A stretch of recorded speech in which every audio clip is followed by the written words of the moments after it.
Welcome to Changing Suits. We're your hosts, Bal and Taj, discussing the latest news, views, and general life for us Western Asians. Follow us on Instagram and Facebook, changing_suits, and subscribe so you never miss an episode.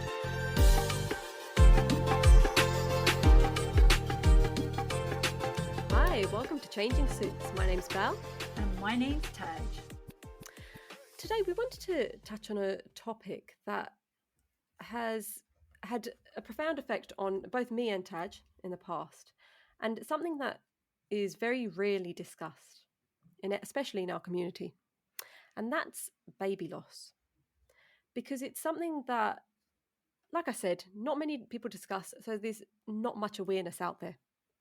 Today we've got a very special guest called Jessica, who herself had gone through 2 baby losses. And we just wanted to open your eyes as to what happened and the feelings behind it and how she feels now as well. So without further ado, Jessica, could you introduce yourself, please? Hi guys, my name is Jessica. I am a wife, I am a qualified youth worker, I am a business owner, and most important of all, I'm a mother to 3 children. 1 to a lovely toddler who is 4 years old, who keeps us on our toes, and 2 angel babies, who are my 2 babies that I lost. Okay. And before we get into your journey, because you do raise awareness about baby loss on your own social media, just give us a bit of a past. So in regards to your career, what do you do? And what's your family life like? So I'm a youth worker. I fell into youth work. I think let's be honest, ladies, I've winged the most of my life. I wing motherhood. I wing Don't we all? And I just really enjoy doing workshops and engaging with young people and kind of, raising awareness about things, but in an informal way, because that's the way I feel like we all learn more than us saying, right, A, B, C, D, E, F, G, you have to sit there and repeat that, Can I just say, just before we press record, I said to Jessica, I love the fact that she said that, because it is about these open discussions. We can't be too scared in asking certain questions. Yeah. And yes, we could get it wrong. And, I've had podcasts where I've said the wrong thing and had to apologise. And, it's a learning for all of us. Completely. So I love the fact that you've said that. I think as well that comes within my career, because when you go into a school, for example, with 100 young people in year 11 and you're standing there, little old you, in the middle of assembly. Now we all know what that was like, right? As a kid in the morning, you're sitting there assembling, someone comes in and you have to talk about sex. They're looking at you like, oh my God, we're not talking to you. So the more open you are about it, the more they're open they are, and they feel comfortable and they're able to ask those questions that may be awkward, may not be awkward. And that's how we all learn from each other, right? So we're here to talk about baby loss. So could you just talk us through, firstly, what your personal life was like prior to this? So I've been with my husband nearly 19 years in January. We got together when we were 17 years old. It's not the budding romance that everyone thinks, like we're not...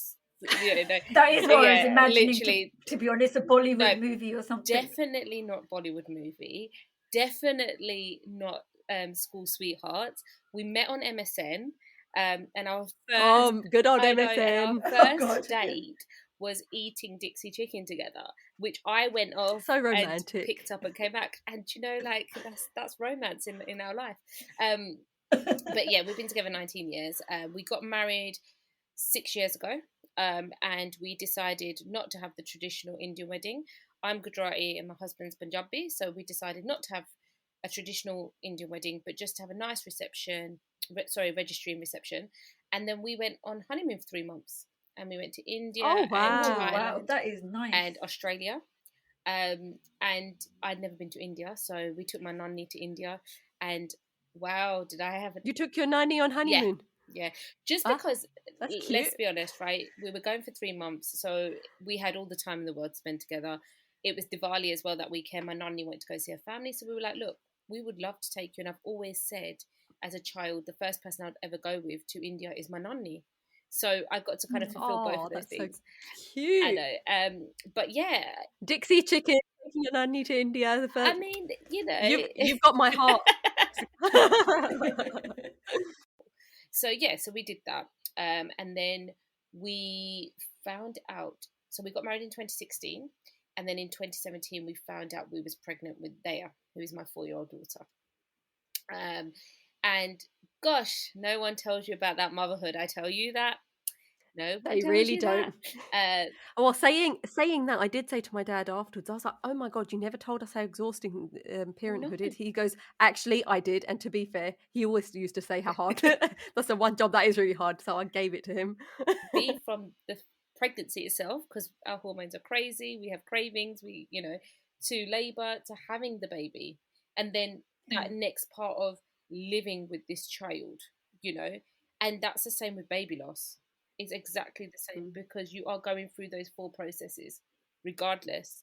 And that is the testing time. I Completely. agree. I think that is marriage. Marriage counselling needs to start right there. Or if you're planning to get married, have the baby first.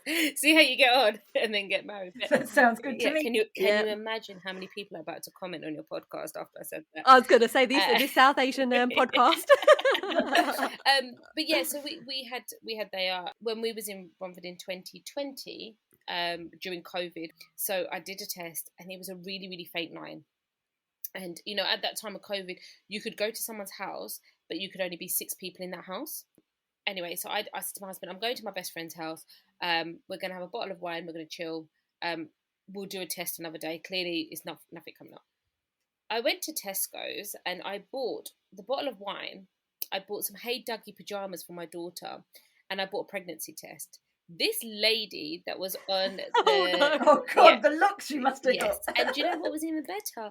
She was a nice Gujarati auntie that was like, hello, and I was like, hello, Jessica, you know where you went wrong? Yeah. You should have gone to the self-service desk. There we are. You know what the problem was with self-service? You know where they've got the big tags on them because they're in plastic cases. Oh Tesco's. God. That's worse. Alarm everyone. Yes, and then you have to give it to the person and be like, can you take the tag off the thing? And then they're going to be like, can we see your ID as well? I was just like, let me get rid of that, go to the thing. So let's go to the Gujarati auntie who will be like, what are you doing? Really? And then she just looked at me. I was like, yeah, we're in for a great night. And then I went to my best friend's house, and I was just like, like that. I was just like, listen, I need to tell you something. We got wine in our hands, and she's like, what? And I was like, I need to do a pregnancy test. And she's like, oh, really? And I was like, yeah, because it's come up faint, but I think I need to do this, and maybe, we'll see what happens. She goes, okay. I was like, do not tell your mum. We went upstairs. Let's not get this wrong. The first thing we all say, do not tell your parent. We always say dad, but mum. Isn't it funny how literally I'm like in my 30s, I'm a married woman, and I'm still like, please don't tell your mum. We've gone upstairs, we've done the test, and literally I left the test in the bathroom, and I'm on the video, and I'm like, we're just about to go and check. And she picks it up, and she's like, oh, and then she's showing me, and I've just like gone, oh my God. And it just said I was pregnant. And it was such an amazing moment, but it was a very short-lived moment, because I found out on the Friday that I was pregnant. And then by the Wednesday, I remember my brother-in-law walking in, and I was like holding onto a chair, and I was just like rocking my pelvic, and all you could hear was it was grinding. And I felt like I was in labor. I was in so much pain. And I really didn't know what to do. And Jessica, can I ask, so how far along would you have been at this point then? So I genuinely think I must have been about 2 to 3 weeks. But the problem is, the one time when I needed to know my time of period, the one time in my life, it was the time I didn't write it down. So it wasn't on my app. It wasn't, I don't know about you ladies, but we always do the whole, I'm on my period with the girls, in the group, so we keep track. I never keep track, I must admit. Really? See, I always do. I think since having Dea, I have. And that one time, which was August 2020, I didn't have no samples of when I came on. I couldn't tell you.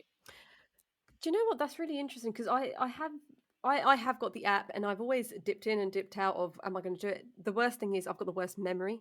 So, and it's a bit of a round circle, so I forget to do it. But that's an important point in itself, Yeah. isn't it? We do actually need to keep a track of And it's these and times. it's not just about keeping track of it for pregnancy. Please come and remember that as well. We need to keep track of it for just the regulation, and also, you know, having the smear test and all those things, because nowadays there's so many things that are can be involved more than what they were before. So keeping track of that period, it does help, you know. So yeah, so not having that was kind of difficult, because I could never tell you when I had my last period. I couldn't tell you when I conceived. It just said 2 to 3 weeks on the pregnancy test, so I kind of went by that. And I remember ringing my mum, because my mum is the person we go to when it comes to anything medical, because she's a qualified nurse, and she said, take a paracetamol and just see how you get on, and then if it doesn't work, then call the midwife. And I said, okay, fine. But obviously by this point they don't see you don't even fill anything out till you're 12 weeks. Is it 12 weeks? Yeah, 12 weeks, I think. I was going to say, I mean, early, I remember when I was learning about this, quite a number of pregnancies are lost at the early stages, which Yep. is why, especially in the South Asian community, but all communities, we say wait till the 3 months. Yes. So that, Yes. and that is the reason. So I hadn't realised, if you were only 2 to 3 weeks, how much pain you were in. I'm really surprised in So hearing I that. think because I don't even know. I couldn't even tell you what happened. I couldn't even tell you actually it was down to this pain, because all I could feel was pain. I didn't know if it was like back pain or period pain or cramping. Like, you know, everyone has certain ways. Everyone has different ways of being, pain thresholds, etc. So I didn't really know, but I knew that this was painful. And See, I've had two miscarriages, and I'm just thinking now, because the second one was an early miscarriage. It was after 5 weeks, yeah.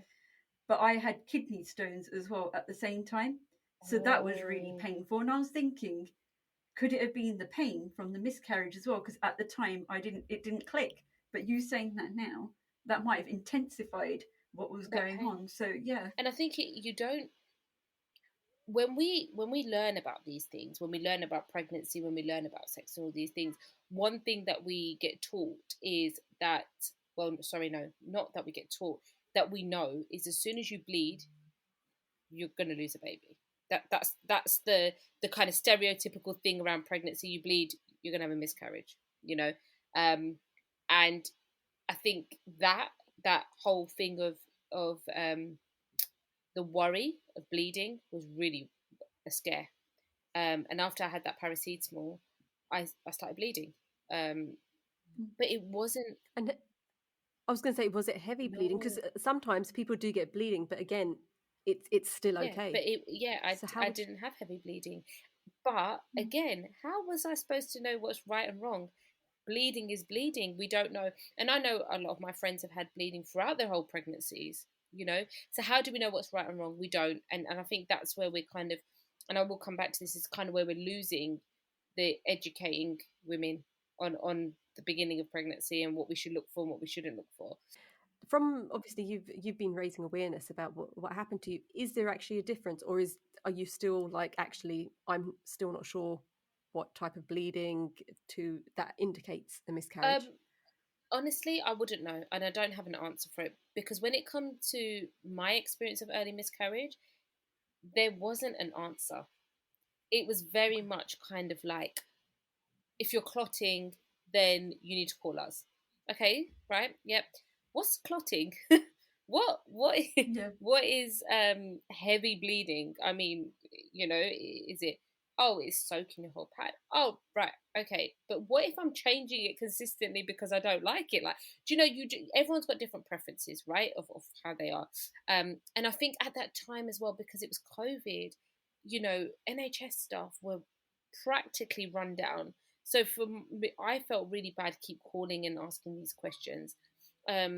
I went into A&E that night to maternity, and I said, like, this is what's happened. And they did a blood test. Oh, sorry, they did a sample and they did the test, and they said the HCG is not like, is quite low. I was like, what's a HCG? That's what I'm thinking. I was like, What? shall I say this or not? It's the hormone. And I'd be like, what are you talking about? Should I interrupt and say, I don't know what you're talking about, But Jessica? did you actually Yeah. interrupt the medical Yeah, staff? I did, because I was like, sorry, what's the HCG? I don't know what that is. I said, like, you know, they were like, it's the hormone, and that kind of has to be over 25. That means that, you know, your pregnancy's okay. I'm not going to say safe, because that word safe, there's never a safety in pregnancy, regardless where you are in pregnancy, and I know that from both my losses. But yeah, so 25 and over, if it's going higher, it means the pregnancy is going higher because the hormones are going higher. So I asked, and they said, what we're going to do is we're going to bring you back in for a blood test, and then once the blood test is done, we will then get you your results. I was like, okay, fine. This was on the Wednesday. They said they'll book my blood test in on Saturday. I was like, oh, okay, right, fine. What do I do? Are you still in pain at this point as well then? Yeah, I'm still up and down in pain. They just said take paracetamol. If the pain gets worse, you know, give us a call. Remembering as well, I was the only one allowed into that ward, right? Yes, and that makes it even Yeah, worse. Yeah. you don't, and you're in the gynecology ward as well. You're not even in like triage, whatever it is. You're in gynecology. The next day, like you do, you start Googling, right? And I was like, of course you do. what, Yeah. you know, what? How heavy do I have to be bleeding? Da, da, da. See, that bit's got me, because when I had my miscarriages, my bleeding was so not. It was just like wiping, and there was a bit of blood. Yeah, I was at that stage. So I went to the GP, and they didn't give me much information, and then we decided to go to the hospital, and then I got a smear test for the 13-week one that I lost, and it was like, okay, then here's some leaflets, go home. And it was like, wow. And like, firstly, Ted, I'm really sorry that you had to go through that heartbreak. And I say heartbreak because I don't say loss, because I think loss is a word that can be, from my point of view, I think loss is a scary thing, because you haven't lost, you've gained, right? You grew a beautiful human inside you. So I always say heartbreak because it is heartbreak.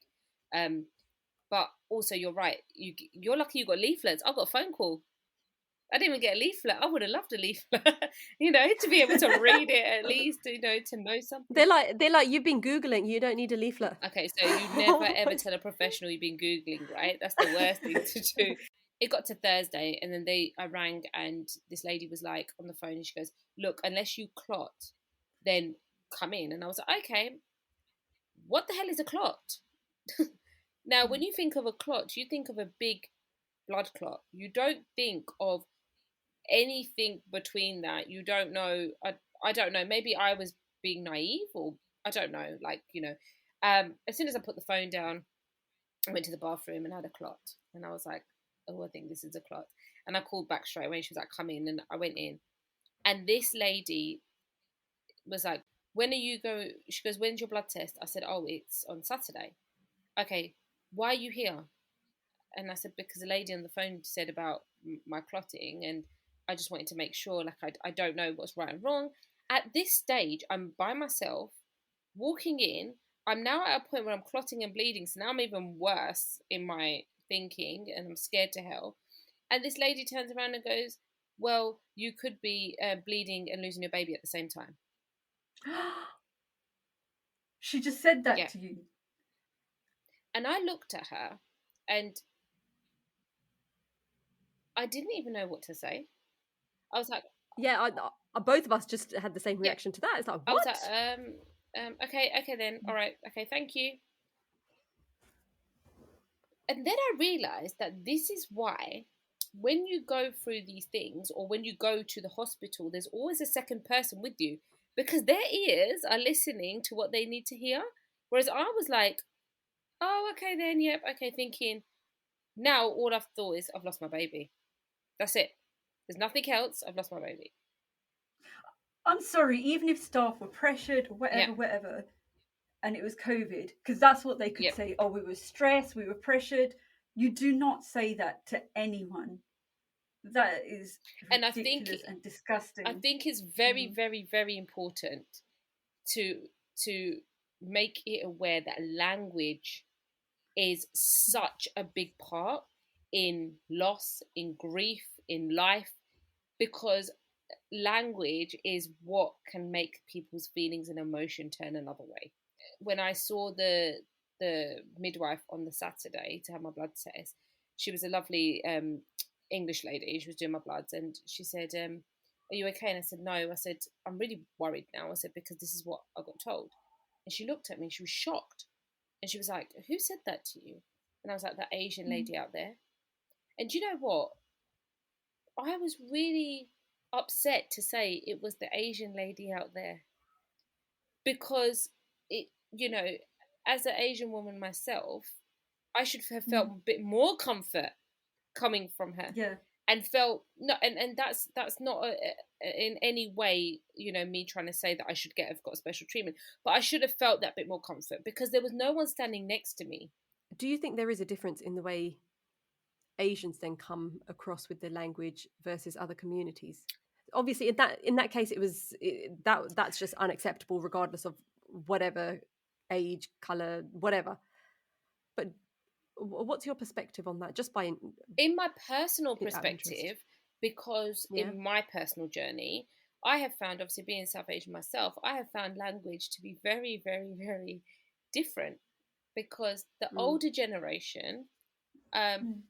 they don't understand sometimes the things that they say when it comes to loss. Okay.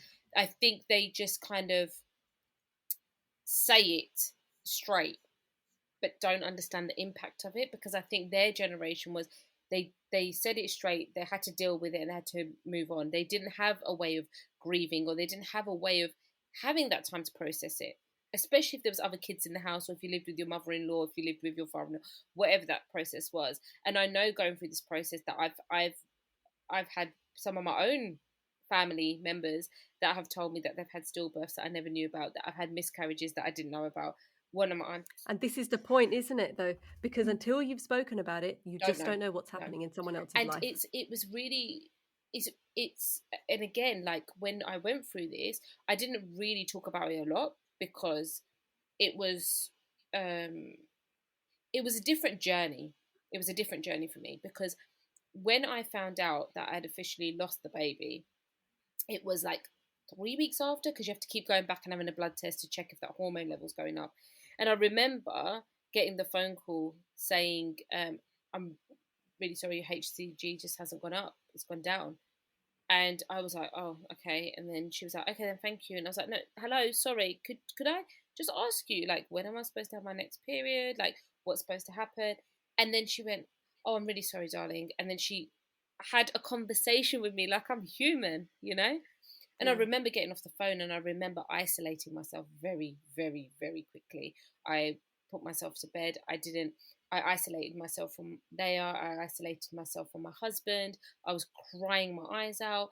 And looking back now, in comparison from my miscarriage to my stillbirth, the emotions were completely the opposite.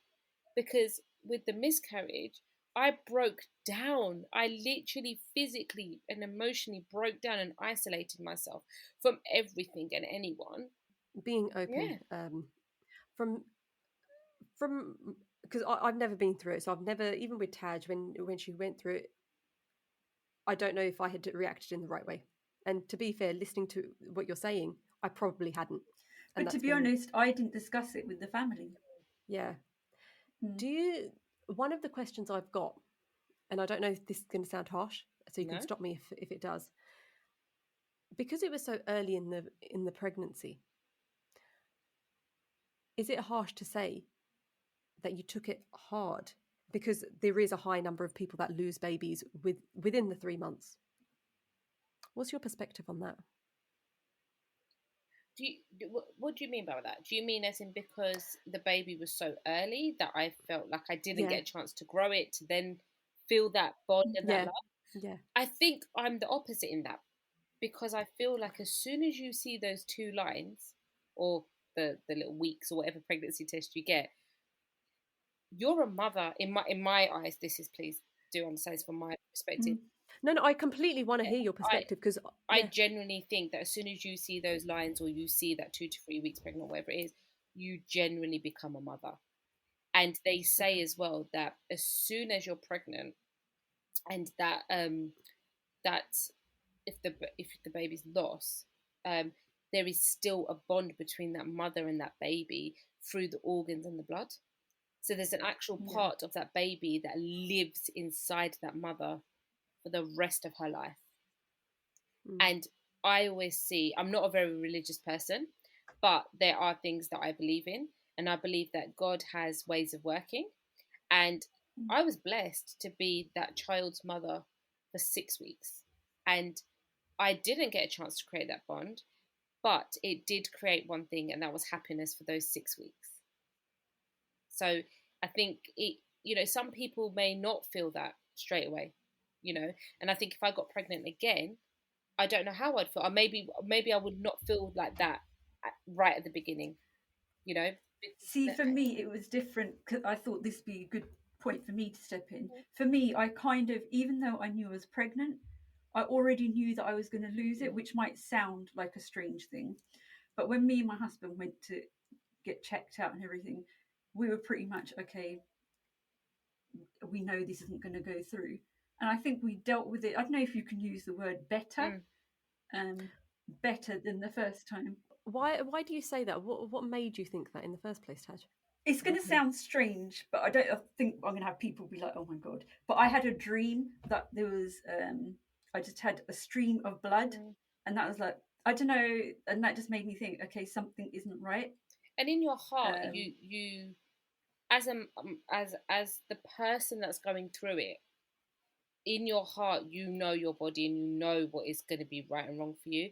And I think that even though, like for me, even though it took 6 weeks for them, by the time I'd done all the blood tests, that part of me knew, like literally about 5% knew, 5% of me had hope. Because, apparently HCG does go up 5%. The other 95% I knew. And I think when you know, you then in your mind plan to cope. Because you go into flight mode and you deal with it. You know that that's going to happen. And you're like, right, okay, so it's happened. What do I do now? Completely agree. Yeah. It's interesting. You both said the same thing. Perhaps you'd seen it differently, but it is that connection that you've made, like you've said, Jessica. It is. And that's obviously what Taj felt as well, with knowing what was going to happen next, I guess. Yeah, and I don't know about you, Taj, but I think I feel for like, I'm going to say this on behalf of my husband because we have spoken about it, but he didn't have any, I'm not going to say relationship because obviously at that early stage of pregnancy, I don't think anyone really has a relationship with the baby apart from the mum because there's no growth, there's nothing, is there really? It's either your head's down the toilet being sick or you're in bed because you're nauseous. It's one or the other, right? But there wasn't a bond there. Because I think things happen so quickly and there was nothing that my body hadn't changed, nothing at that point. So for him, it didn't affect him. The early miscarriage didn't affect him. Whereas for me, I know inside, internally and spiritually and all those things, I lost, and in my mind, I know but like you said, Bal, it is, some people may not. Because it, and honestly, someone did say to me, please do understand that it's not even a formed baby yet. That didn't faze me. But okay, that's fine as long as it didn't offend you. But I was going to say that's like saying to you, oh, you shouldn't think this way. If I had someone saying that to me, and I'd be like, it's up to me how I deal with it. You said that in such a nice way. I wouldn't have said it like that. I would have had a few words. I wouldn't have actually said that. I would have thought it. To be fair, Jessica, the way you've come across, I think you probably would have said it that nicely. To be fair, you do learn to kind of go, thank you, at some points. And I mean, like even talking about grief in general, right? When you lose someone, and I don't mean just a baby, even, I know this sounds silly, but even a loss of a pet. And if someone says something, you go, okay. And then you think, idiot, why'd you say that? We've actually recorded something on grief, actually. Again, this is one thing, another taboo subject that we as South Asians have. We aren't happy to talk about our feelings and grief. And that includes a subject like this as well. And I think it's because we're scared to open up, because if we open up, we make ourselves vulnerable to other people's opinions. And, you know, us South Asians love a good opinion, especially at weddings, right? Oh, the dal weren't that nice. Oh, look what she's wearing. And, you know. That is so true. So I think we've been told to kind of be like, don't care what... Okay, I'm going to go back to me. I've been cloned to be like, don't care what people think. My husband's very much the same. But part of you does. You do. You feel vulnerable. When it came to baby loss week, I asked friends and family to light a candle, but I asked them to write a little note to that baby and take a picture of it and send it to me. And I've got all of them and I've put them in a little book. So then that baby's got something that's oh my God, there's such lovely ideas. So beautiful. But there was some people that didn't do it. And some people may find it difficult to deal with things like that. So they may have stepped away and not said anything. It was more the fact that people said to me that they were, they didn't want to do it, which is fine. And then it was them saying that they didn't want to do it because they didn't know what to say. And that's absolutely fine. And again, some of those people might have gone through it without me realising it, right? So difficult. See, this just going back to that when I had my miscarriage, it was like hidden. But then when I started speaking to people that I knew, friends, and all of a sudden out of the woodworks, oh, I had a miscarriage, and it's like, but you never spoke about it. So all of a sudden, when I spoke about it, other people started speaking about it as well, and it's all that no one wants to reveal it until someone else reveals it. This is the reason why I'm doing stuff like this, because yes, there might be family pressure to say don't say anything, or they might not feel comfortable, or again putting themselves out there. And I'm not saying everyone should put themselves out there on social media, but what I am saying is find a way to deal with your grief, and then find a way to move forward from that grief, because pain and grief can cause ways that you will never move forward. And if that's baby loss, you may not want to have another baby again because you haven't dealt with that first. Can I ask you then what happened next? Because you've said that you locked yourself, you isolated yourself. What happened next then? You only get a certain amount of leave when you have a bereavement. I got my 2 days bereavement leave, and I received a phone call to say, are you coming back? And I was like, yeah, it's Thursday. Remember, my 2-year-old is still at home. We're still in COVID. When are you coming back? And I was like, oh, I'll just come back on Monday. Oh, but you've had your 2 days bereavement leave. Right, okay, well, can you just put it down as unpaid or whatever? I don't think I'm ready to come back yet. And I went back. All of a sudden, it clicked. I had to be a professional again. So I ended up being that professional for a few months, you know, taking on my cases and dealing with whatever I dealt with. And with a 2-year-old still at home, and then I broke. And it was the phone call to the doctor just about getting asthma pumps. And she was like, are you okay? And I just broke down and I said, no. And she's like, what is going on? And she signed me off. She was like, you know, you haven't dealt with the miscarriage. You've got like your 2-year-old at home, pressures of work. And also at that time we were planning to move to our new house as well. So there was a lot of pressure, but I needed time to step back and deal with this grief. And I don't know if it was grief, trauma, or if it was just I needed to just stop. Because all I did was just carry on and take on other people's trauma and grief. And I took up counselling. It was telephone counselling. I feel like I had 4 sessions and I feel like I kind of just ticked a box. I didn't get that chance to actually fully grieve it, but I got to speak out about it. But I did realise that I journaled it. And I don't mean journaling as in like sat down with a book and wrote. I just sat on my phone and I just wrote notes on my phone of how I felt. I've never looked back, and it's still on there. I've never looked back at it, but I know for a fact that there is things on there saying, why the hell did this happen to me? What did I do wrong for it to happen to me? But I've never looked back at it because it was just an offload off my shoulders onto that. And I got this amazing book by Zoe Clark. It's called The Baby Loss Guide. And I literally, it's a book that was recommended by Jamie Oliver's wife. She read it, she did a review on it. And the book, every chapter of the book has a story of loss. So not just early miscarriage, not just stillbirth, but ectopic pregnancies, molar pregnancies. What are these? I've never heard of them in my life, but these chapters are from women that have gone through it. And then at the back, there's a guide and a journal to kind of support you into moving forward. And reading that book gave me a sense of, okay, this is normal. This is a normal thing. Was it the fact that you'd seen that other people had gone through what you had been through? Yes and no. Part of me was like, okay, there is people out there.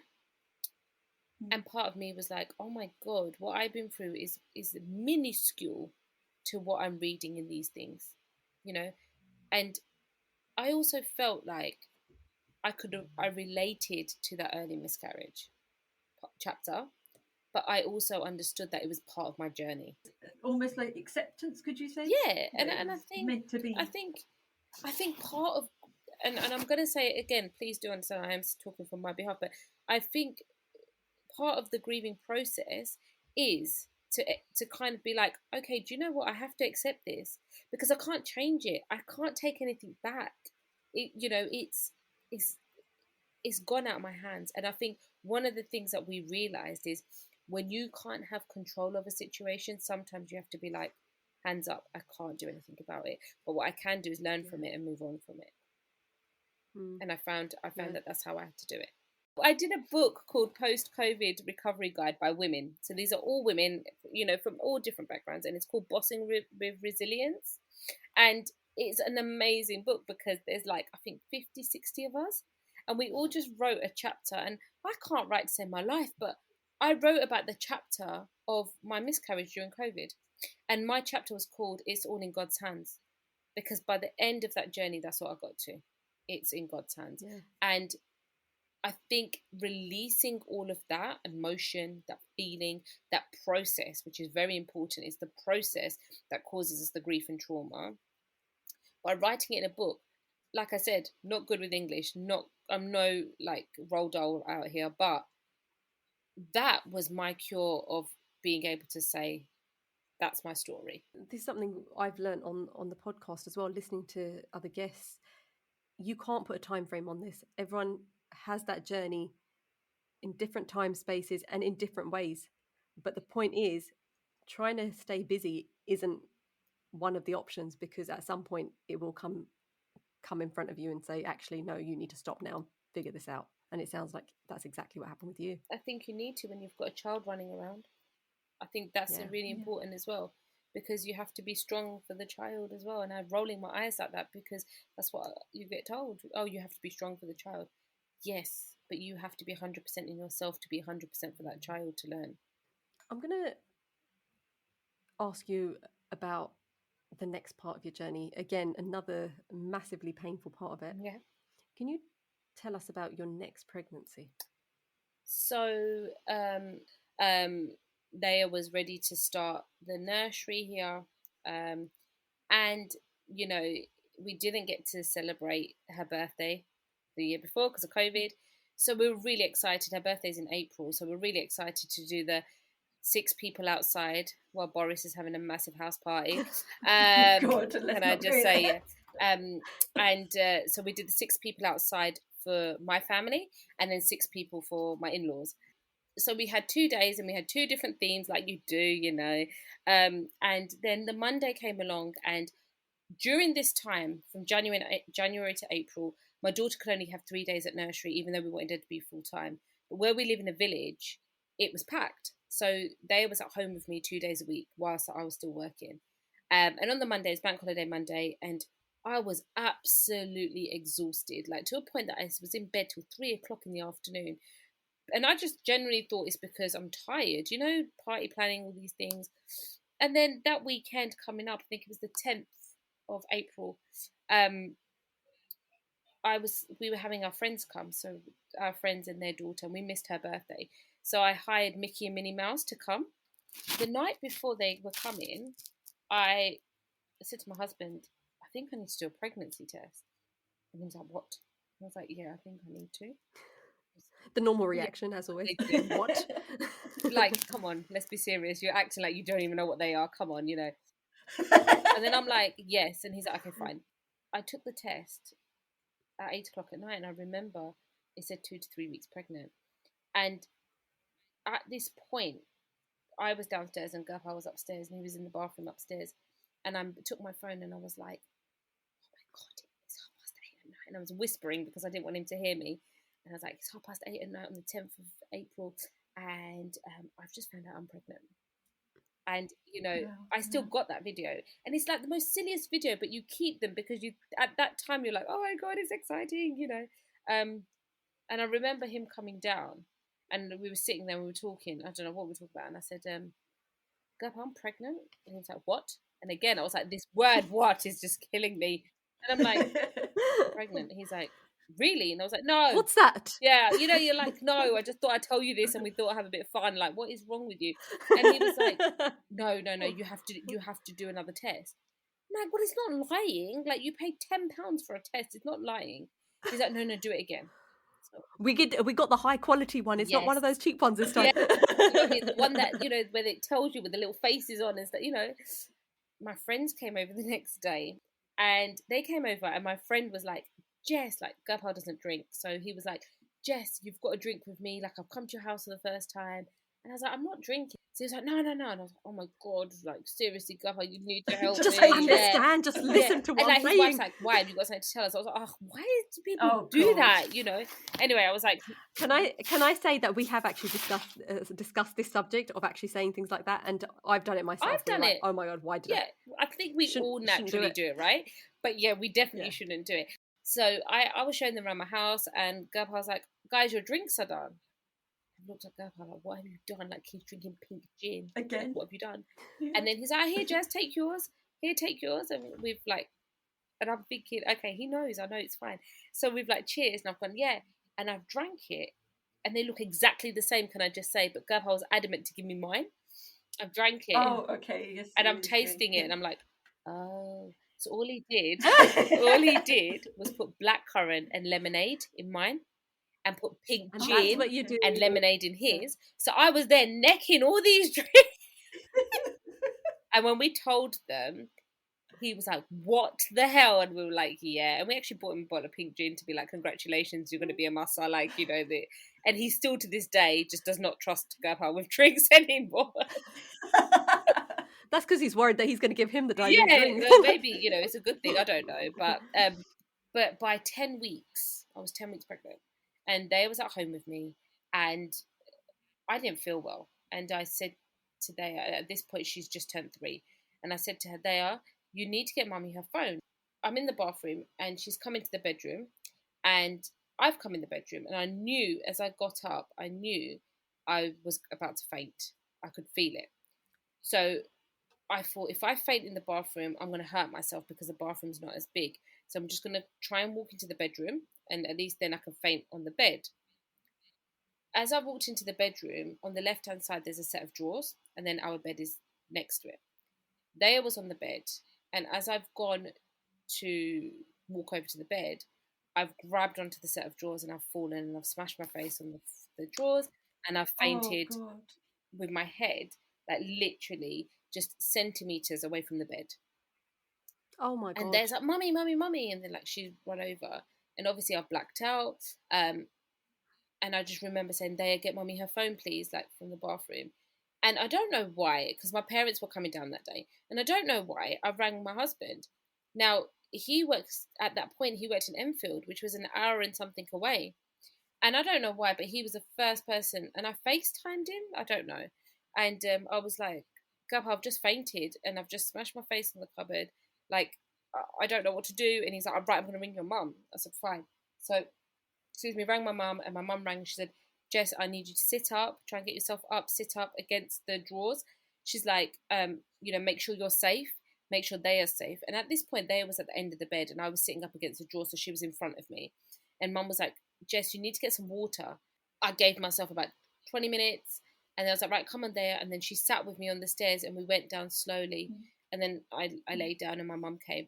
And I remember calling the doctor and being like, look, I'm really scared because I've already had a miscarriage. I've, you know, like, what do I do? I rang maternity And they said 10 weeks is fine. Like the baby's very, very protected. You're not going to do anything. It's absolutely fine. I was like, right, okay. Went to see the doctor, and the doctor signed me off with hyperemesis because he was like, you are too stressed with work. You've got a 3-year-old at home 2 days a week, and you're not right. Like something's not right. You're not feeling well. Your bloods and everything are fine, but you're not feeling well. I'm just going to sign you off. And I said, okay, fine.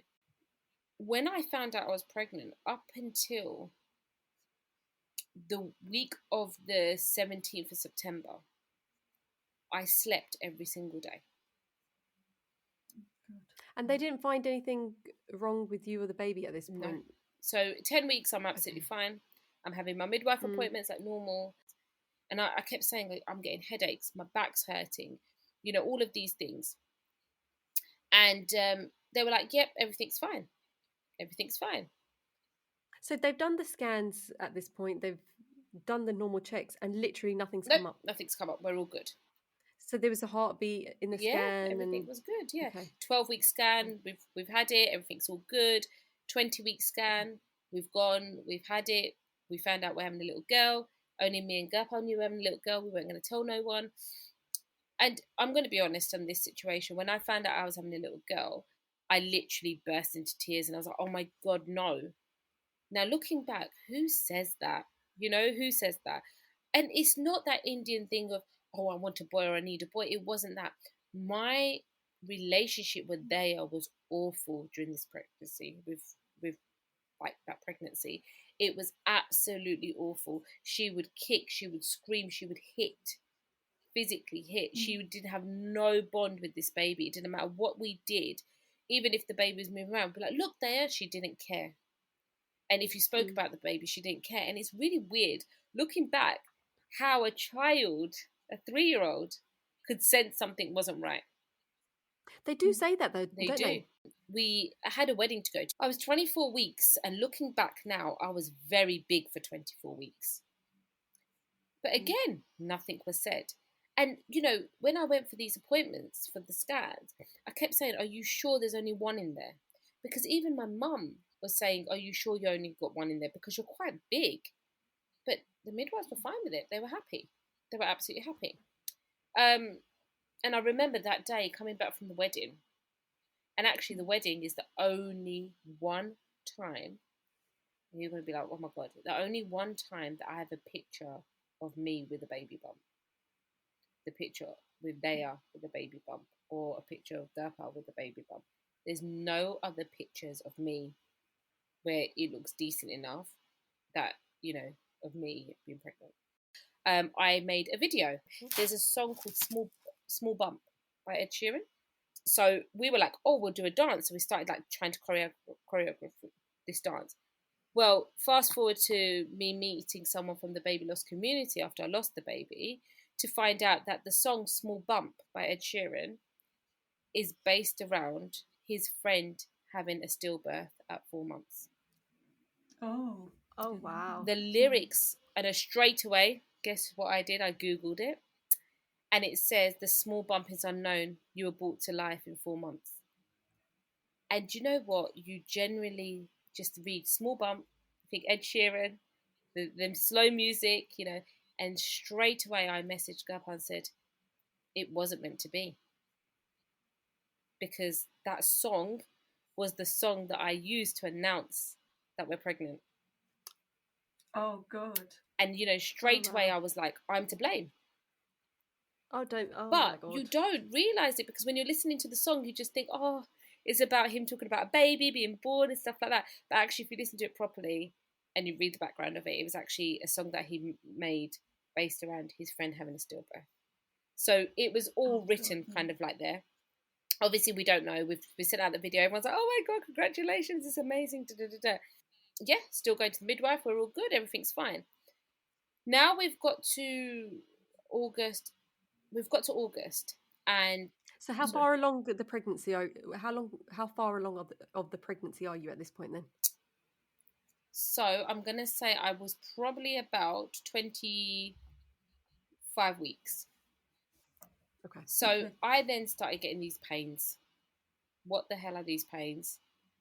And, at the beginning of this pregnancy as well, every time I went to the bathroom, I was like, oh, there's going to be blood. There's going to be blood, because that's what happened in the last one, right? And but we'd overcome that. We're now 25 weeks. We've done the scans. We're all good. And my doctor was signing me off. And then he was like, I can't sign you off anymore because we need to see you. I was like, fine, I'll see you. So I went in to see him and I said, look, something's not right. The doctor requested for blood tests. I said, yep, that's fine. I was waiting for a letter to come through. Spoke to the midwife about these Braxton Hicks. She then said to me, Jess, if they get closer, what I want you to do, or you get any discharge, I want you to call A&E straight away, like maternity emergency, and I want you to go in. Fine. So I rang them, I think the first time, and I said, look, the Braxton Hicks are really bad. I don't know how bad they should be. And they said, if you feel that you need to come in, then do. Okay. If I feel like I want to come in, what kind of measure is there that? is no measure. Yeah. Like I don't know how to feel. I don't know what to do. The problem on the medical side is it is very much a personalized thing, isn't it? All of this is. So I suppose, I don't know, this is me assuming. It's very hard for them to say, yep, that's a side effect of this, so therefore you should be doing this. Whereas, what do you think? But I Jess? also think that when you're on the phone, it's very difficult to understand, because when you're listening, you're not actually seeing. So if someone's saying to you that they've had a miscarriage before, an early miscarriage, which, by the way, can I just say, when you say you've had an early miscarriage, that is not a big concern. It's when you get to your third one that's when they start taking it a bit more like, okay, right, something's not right. When it's your first, they're a bit more kind of like, oh, okay, then that's fine. I'm sorry to hear that, darling. Right, let's talk about what's going on. But the fact that I understand, again, we're still at this point in the NHS where they're really down because of the COVID thing.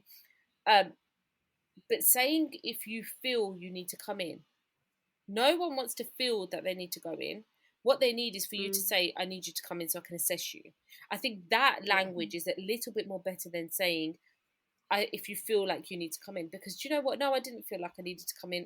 Do you know what? I'm going to do what you said. I'm going to have a hot bath. I'm going to have a paracetamol, and I'll get my husband to massage me when he gets home. That is a good point, actually. It's going back to that language.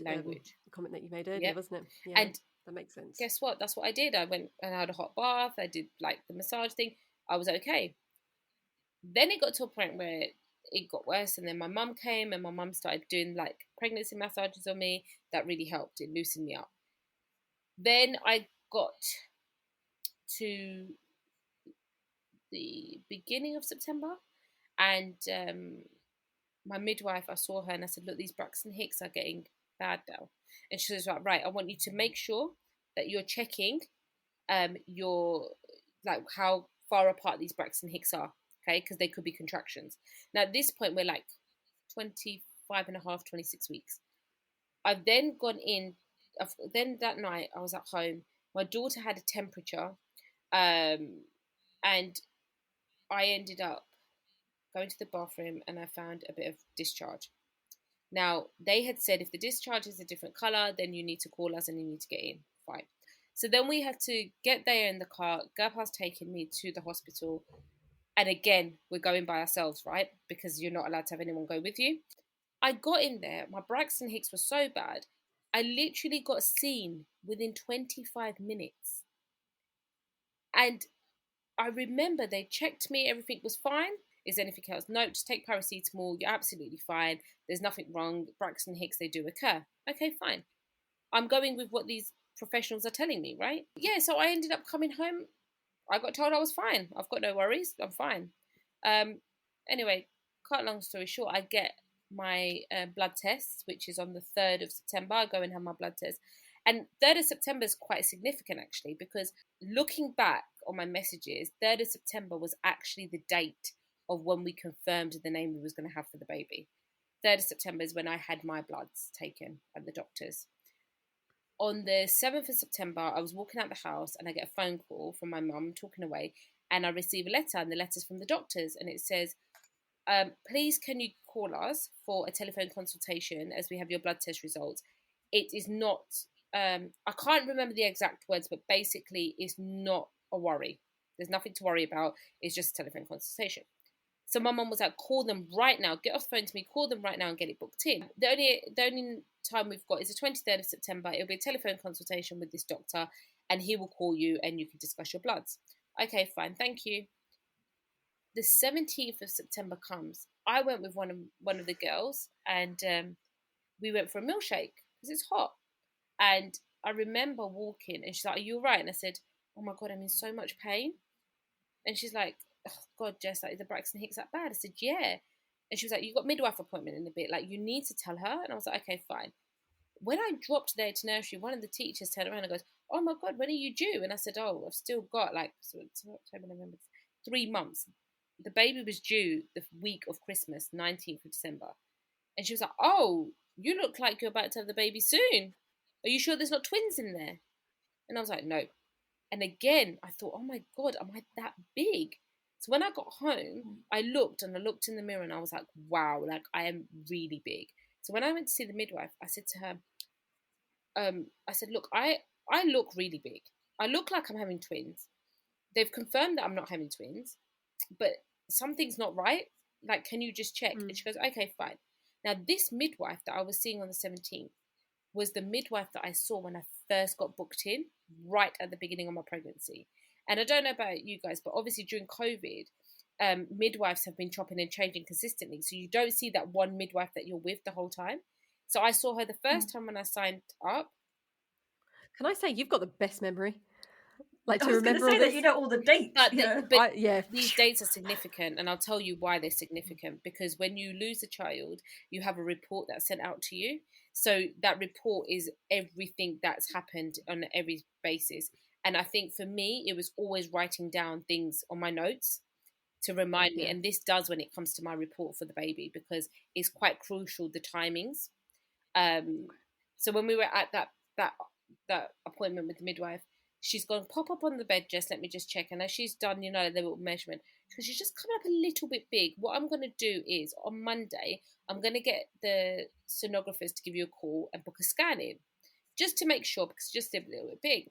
And she's like, "I've looked at your bloods." She goes, "I found your bloods." She goes, "I've looked at them." She goes, "There's nothing to worry about." She goes, "I literally have just scanned them, Jess." She goes, "But there's nothing to worry about." She goes, "It's just that your iron is a little bit high." And I was like, "Oh my God, I've never had high iron, it's always been low, like everyone does, and then she was like, "Oh, okay, that's fine."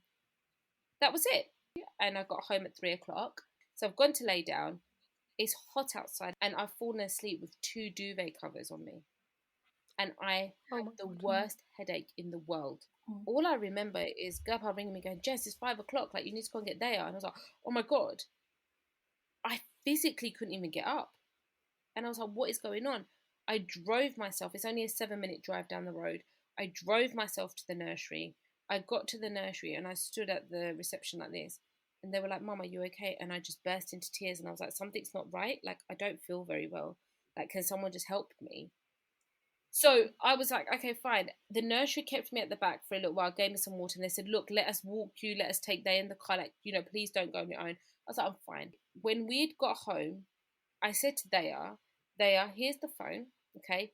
Here's something for you to eat, darling, right? But mummy needs to sit on the sofa and rest because mummy doesn't feel very well." And at this point, I started having pain on the right side of my neck as well.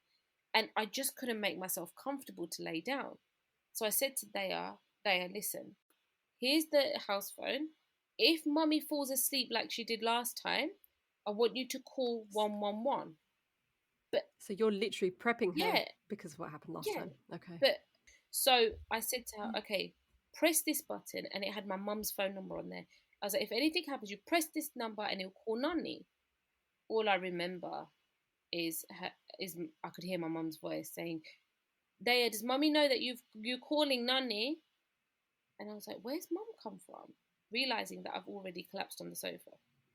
And then Oh, wow. Daya's giving Okay. me the phone, and I'm like, "Oh, Mum, I'm not feeling very well." And she's like, "What's up?" And I was like, "I don't feel well, Mum. Something's not right. I don't feel well." So she's got off the phone.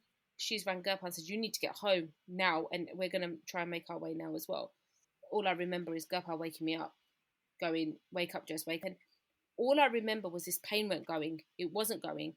It got so bad that I couldn't even I was dripping of sweat, but I was absolutely freezing cold. And I remember the next day, the bed was drenched. Grandpa come in and he's like, "You really don't look well." And I was like, "I can't even open my eyes."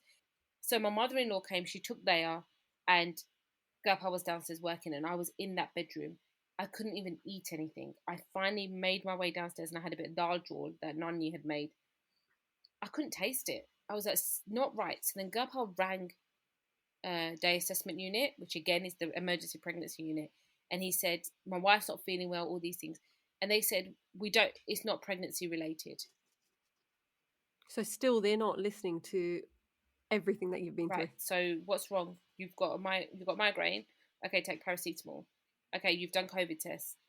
You're having Braxton Hicks. There's nothing that's telling us there's anything wrong. Baby moving? Yeah, baby's moving. Okay, fine. When did you go to the hospital? I finally went to the hospital the next day, Sunday, and that's because we called 111 because I was still really, really sick. And 111 said you need to go in straight away. And we did.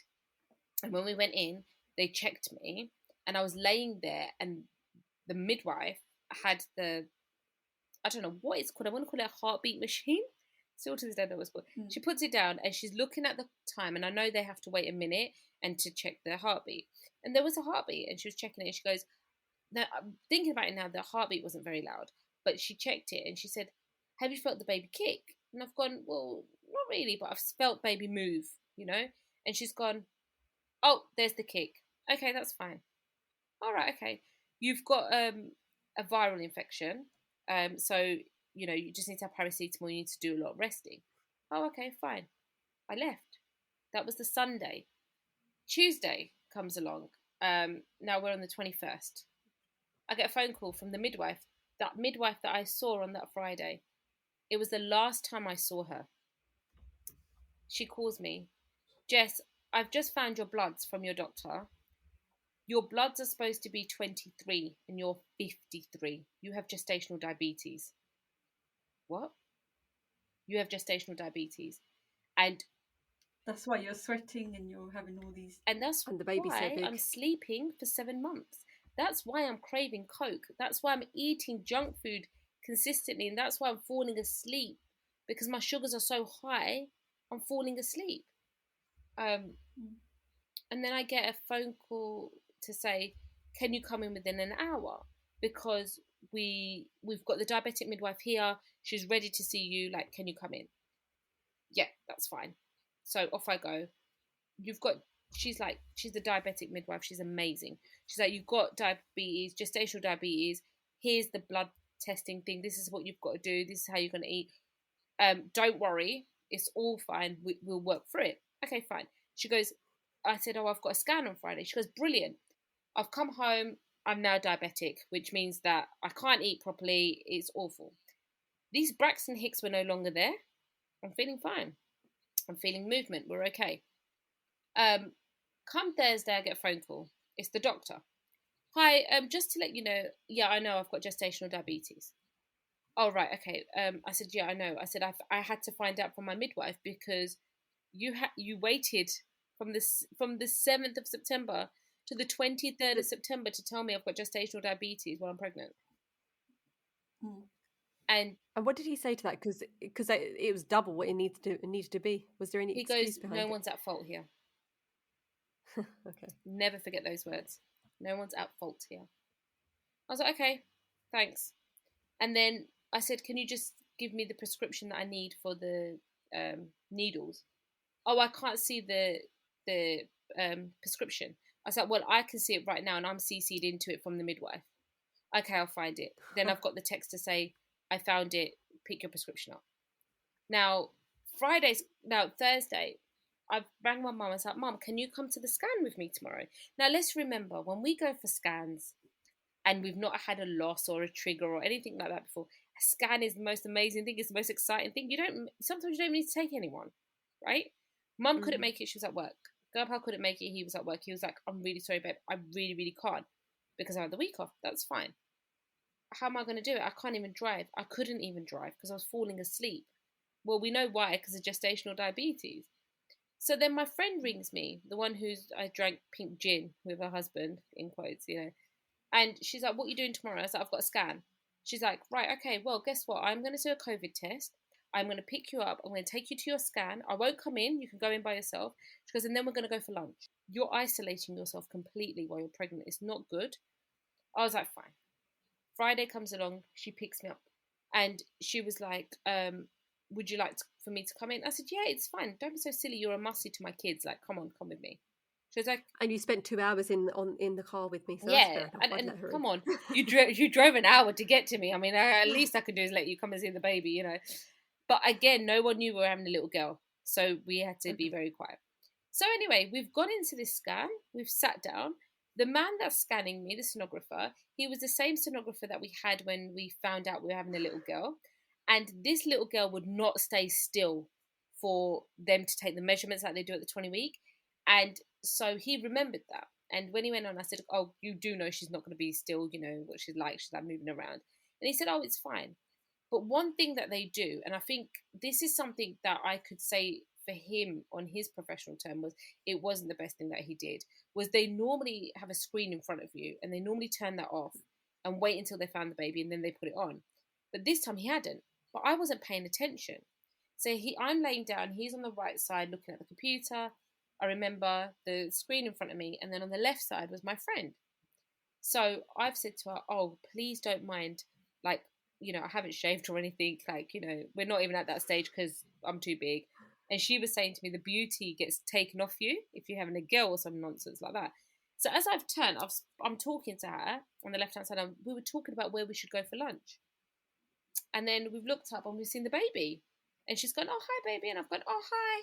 Carried on talking. Literally glanced up. We saw the baby there. And we're like, you know, and I was like, where should we go for lunch? Somewhere nice, blah, blah, blah. And then as I'm talking, all I heard was, I'm really sorry. There's no heartbeat. Your baby's died. What? Wow. And at that moment in time, I was looking at my friend. We were talking about going for afternoon tea and how it's affecting my gestational diabetes. I was pissed off I couldn't have that. And this man has just said, I'm really sorry, there's no heartbeat, your baby's died. And I turned and I looked at him and said, what did you just say? And all I remember is my friend getting up. She stood in front of me, facing me. My hands are on my belly and I'm crying and screaming. Her hand is on my stomach, on my hand as well. And she's saying, check again, check again. All I can hear is mumbling. All these midwives and stuff have run in. He's still checking. And all I remember is looking up. I look at the screen and this baby is just laying there. She's just laying there. And I look and everyone's just like, there's all I can see is mouths moving. There's no sound. It's like a film.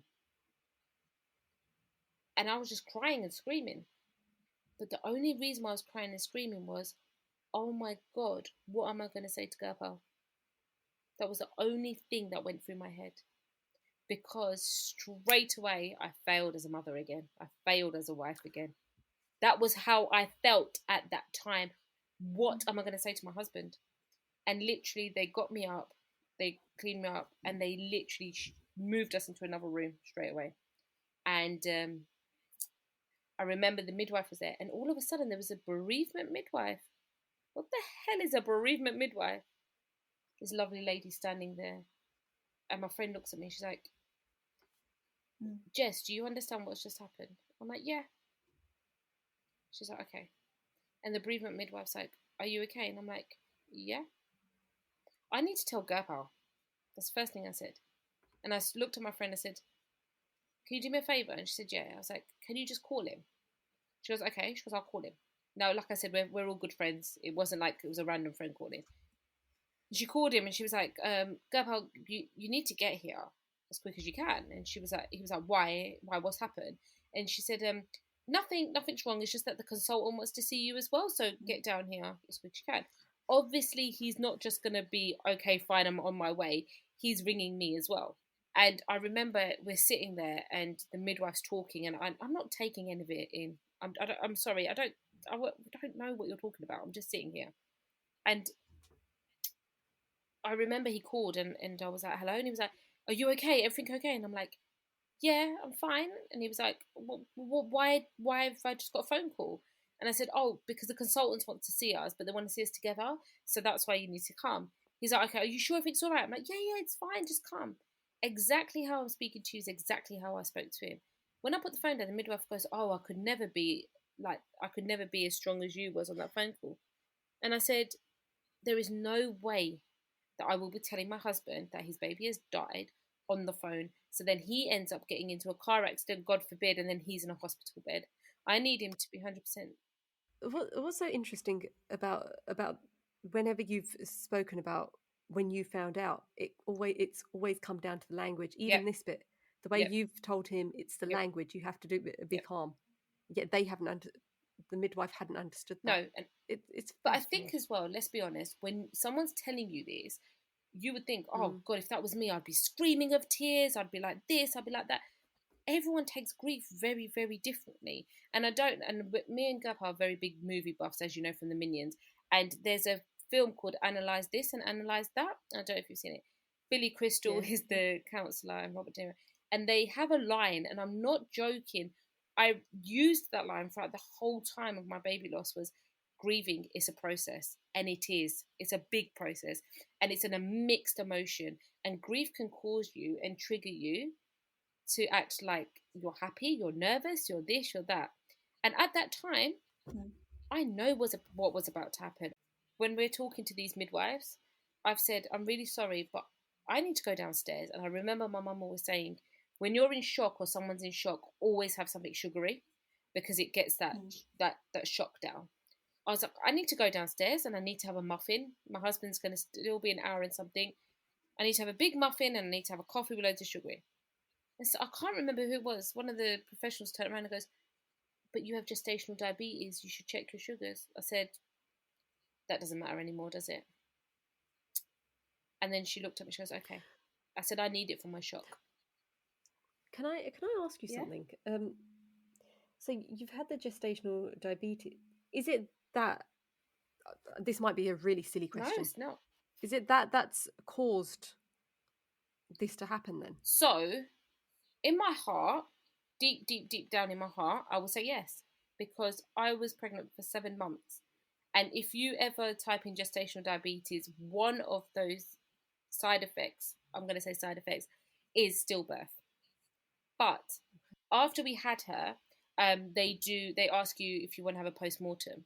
How can you decide to have a post-mortem in 48 hours of delivering a child? And also they're so small. You don't want to hurt them. So we decided against it.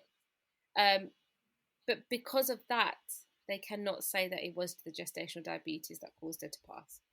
But in my heart, I would say it has, because we were 7 months in, I'm drinking Coke. And the reason why this child was so active in these scans was because the amount of junk food I was eating, and it is known that the more junk food you're eating, and chocolate especially, chocolate goes into your bloodstream and goes straight into the baby's bloodstream, that these sugars can cause your baby to have crazy movement because they're having sugar rush. So can you imagine that child was having a sugar rush every single day? Do you know what? I had gestational diabetes, and you're right. I mean, there's no information that's given. Yes, you're given the prick tests Yep. to do and all this sort of stuff, but there's no actual going back to the leaflets or any other information. It is a case of just keep your sugars low, and that's it. Well, I did get to this midwife that I had when I found out on the Tuesday that I had gestational diabetes. She was very much like, you can eat this, you can eat that. On the Friday when I had the scan, I was supposed to meet with the dietitian, and the dietitian was going to have those conversations with me about what I could eat after they looked at the scan. Yeah. But now we're at a stage in our point where gestational diabetes is out the door. I'm having a big fat muffin. I'm having my coffee. I'm waiting for my husband to get there. How are we going to break this to him? Also, let's not forget the friend that's with me. This may have triggered her from her pregnancies. Or this is a traumatic experience for her. How is she going to support me as a friend, but also worry about how she feels? Let's not forget that. And I think that's very important, that when it comes to language and friendships and boundaries, what do we do? Do we, like, I remember she's sitting there and she started crying. She's like, oh my God, I'm really sorry, Jess, I'm crying. Like, I'm supposed to be strong for you. And I said, hold up, stop. You're not supposed to be strong for me. It's fine. You have just heard something that's life-changing for you as well. Understanding that, but we've got to remember that people that are with us, and I'm a friend, she's got a child, but when she has her next child, this could be a big traumatic trigger for her. And it can cause anxiety for her, because if this could happen at a click of a finger to me at 27 weeks with nothing showing us that there's something wrong with the child, and getting told what I got told straight away in that scan, that's a trauma for someone else. So the thing is, we can't always control the No. situation. You didn't Nope. plan for it. You wouldn't have invited her to, or got her to come and support you. It just played out like the way it did, isn't it? And I remember when Grandpa got there, I sat in that room and I saw my car drive past, and I was like, he's here. And she's like, okay. And she's like, Jess, do you want me to be here with you? And I said, I don't know. And she goes, look, when he gets here, we're going to go. And she said it to the midwife, we're going to go and let them two speak. And then I said, look, can you just be there with us after? Because when they give us the details and stuff, I don't honestly know what the hell they're going to say. She's like, it's fine. And I remember to this day, I was sitting on the bed, and I remember his face when he walked in, and he opened the door and he's like, what's going on? And I just looked at him. And Gabha always says that he knows by looking at my face when I'm hungry, when I'm annoyed, when I'm tired, when something's wrong. And he was like, are you okay? And they left, and I told him, and he was like, oh my God. And I honestly, I can't tell you what he said because I can't remember it. But I remember that I didn't break down, but I did cry. I didn't fully bring out all those emotions because I thought part of me was like, I have to be strong. I have to be strong. So what's the next option? And that's what I said. And they looked at me, and I was like, what happens next? And then they said, like, tomorrow you would come. They said, we're going to have to take 7 like bottles of blood from you. She goes, what we'd like you to do is come in tomorrow. We'll give you a tablet to stop your hormones. And then we wait 48 hours, and then we'll call you in and we'll induce you. And I was like, sorry, induce me for what? And they were like, to give birth. I was like, right, okay. Sorry, do you mean I have to give natural birth? And they're like, yeah, because you have to give natural birth unless there's a complication with you. You have to give natural birth because it helps with the grieving process. I was like, I'm not going through no pain. Like, no, I'm not going through that physical pain. They said, listen, we'll give you whatever you need for that pain, but you have to go through this. Okay, fine. Now, all I thought was, oh my God. And I just remember we were talking, we were just silent. We didn't know what to say what do you say to each other, right? And I remember I just think it's amazing that you had to go home. I mean, but there's nothing else that they could offer. Yeah.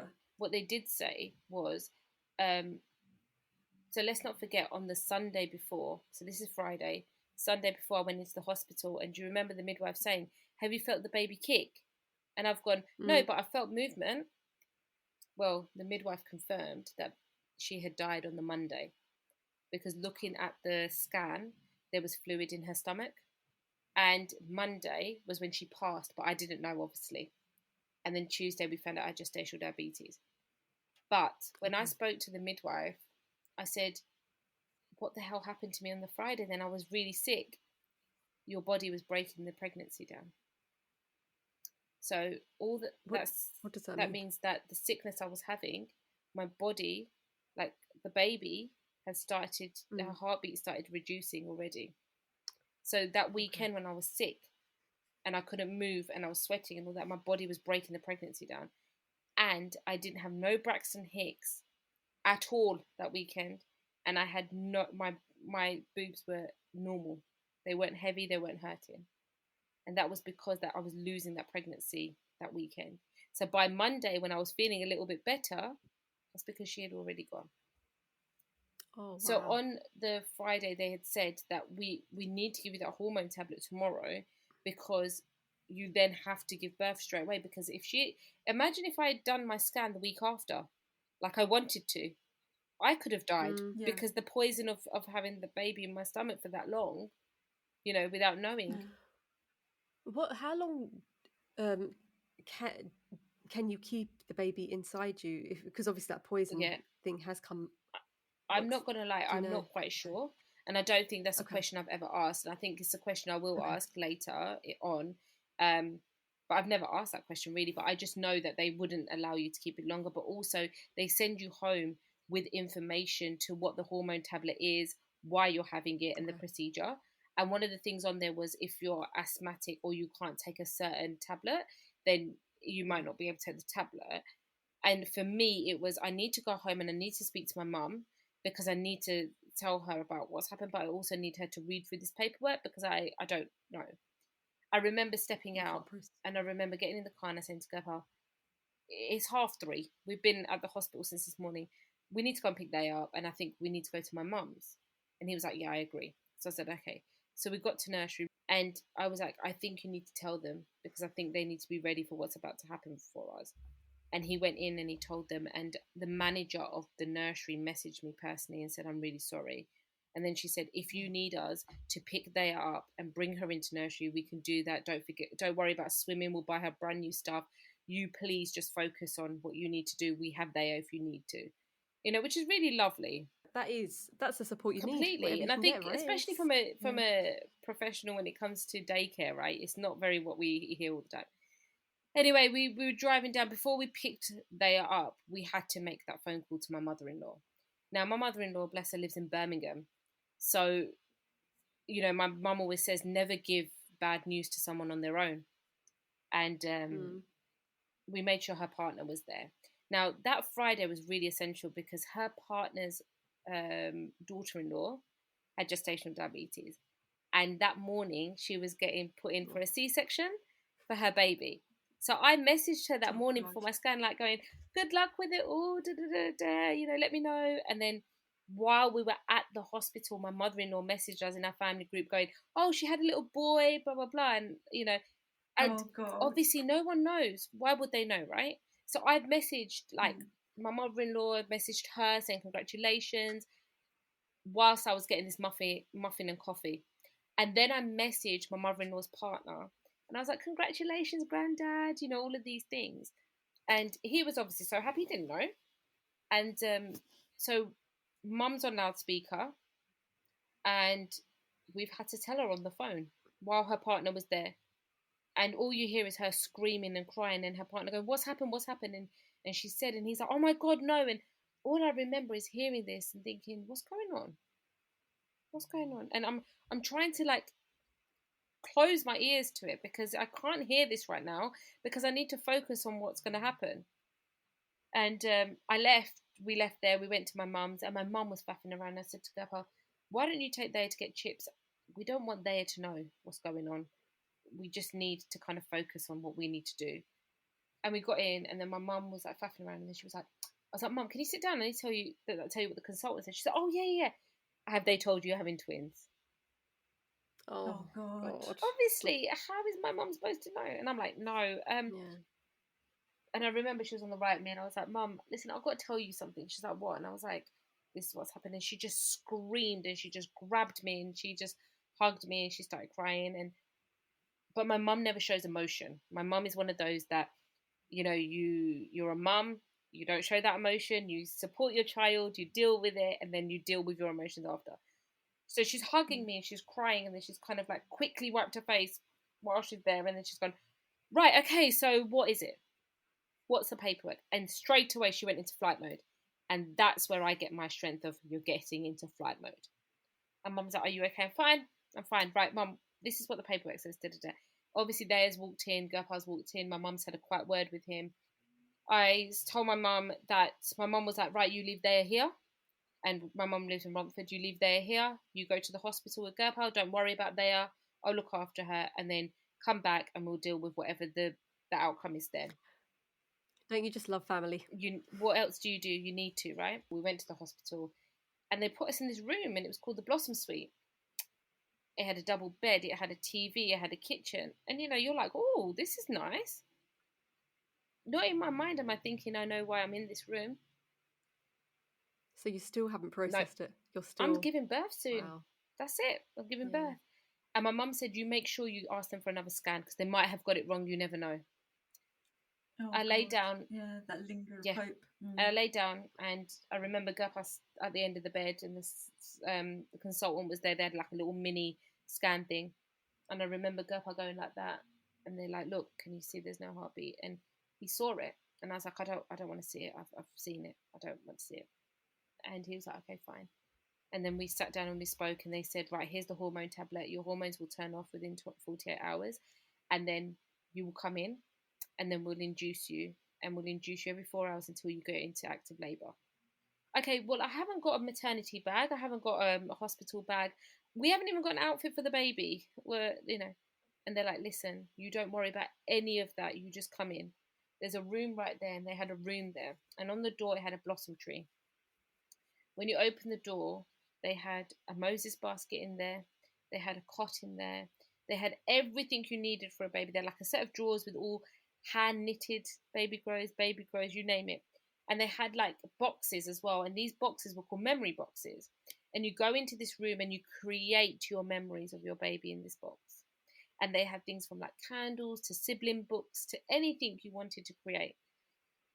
And they had books in there, and I don't know why, but I decided I was going to go in there and have a look and pick some books out, and and I remember one of the bereavement midwives coming in, and she said, "Oh, hi," and said her name, and she said, "I'm going to be around, so I'll pop in to see you, but you'll probably see me on Monday when you come in." I said, "Okay, fine."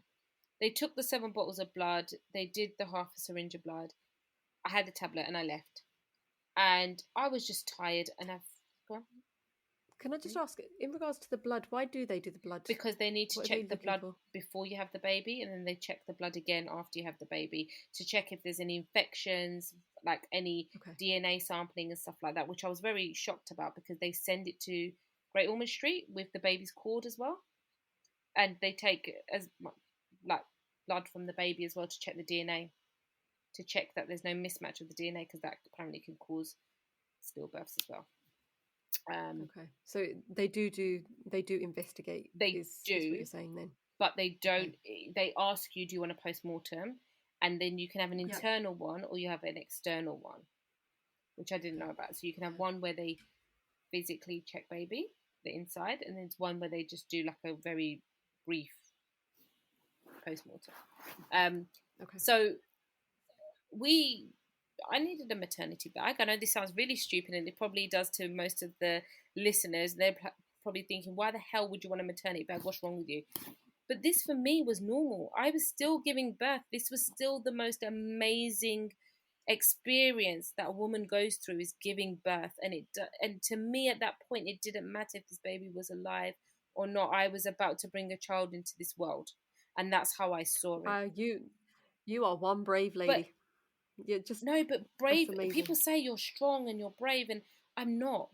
I'm a mother. Yeah. And that right there, I am a mother. That word is very, very, very vital. I am a mother and I am a woman, and we had to do the 2 things that we have to do. We've got no choice. We can't sit there and be like, "Oh my God, I'm not letting this baby out." Too late. It's coming out regardless how you do it or not, So we left and we went to Matalan, and I went to go and buy an outfit. And I went to go and buy baby an outfit, and Gurpa said, "I can't do that.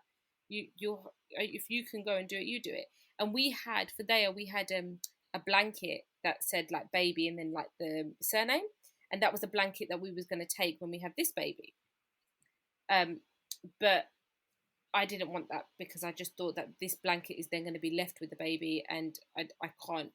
That's Daya's blanket as well, So we went to Matalan, and I remember standing there, and Gurpa was getting me a nightie and stuff, and I remember standing there, and there was this woman next to me, and she was pregnant, and she was about to give birth, and she was getting her baby clothes, and she was really excited, and she was with her mum, and I was just like smiling away, and then I was like looking, and I'm looking for these baby grows, and I'm like, I want something that's got a little heart on it, or I want something, I don't even know what I wanted. I just wanted a baby grow, and I wanted it for under £1, I think it was, like the most tiny baby one you can get.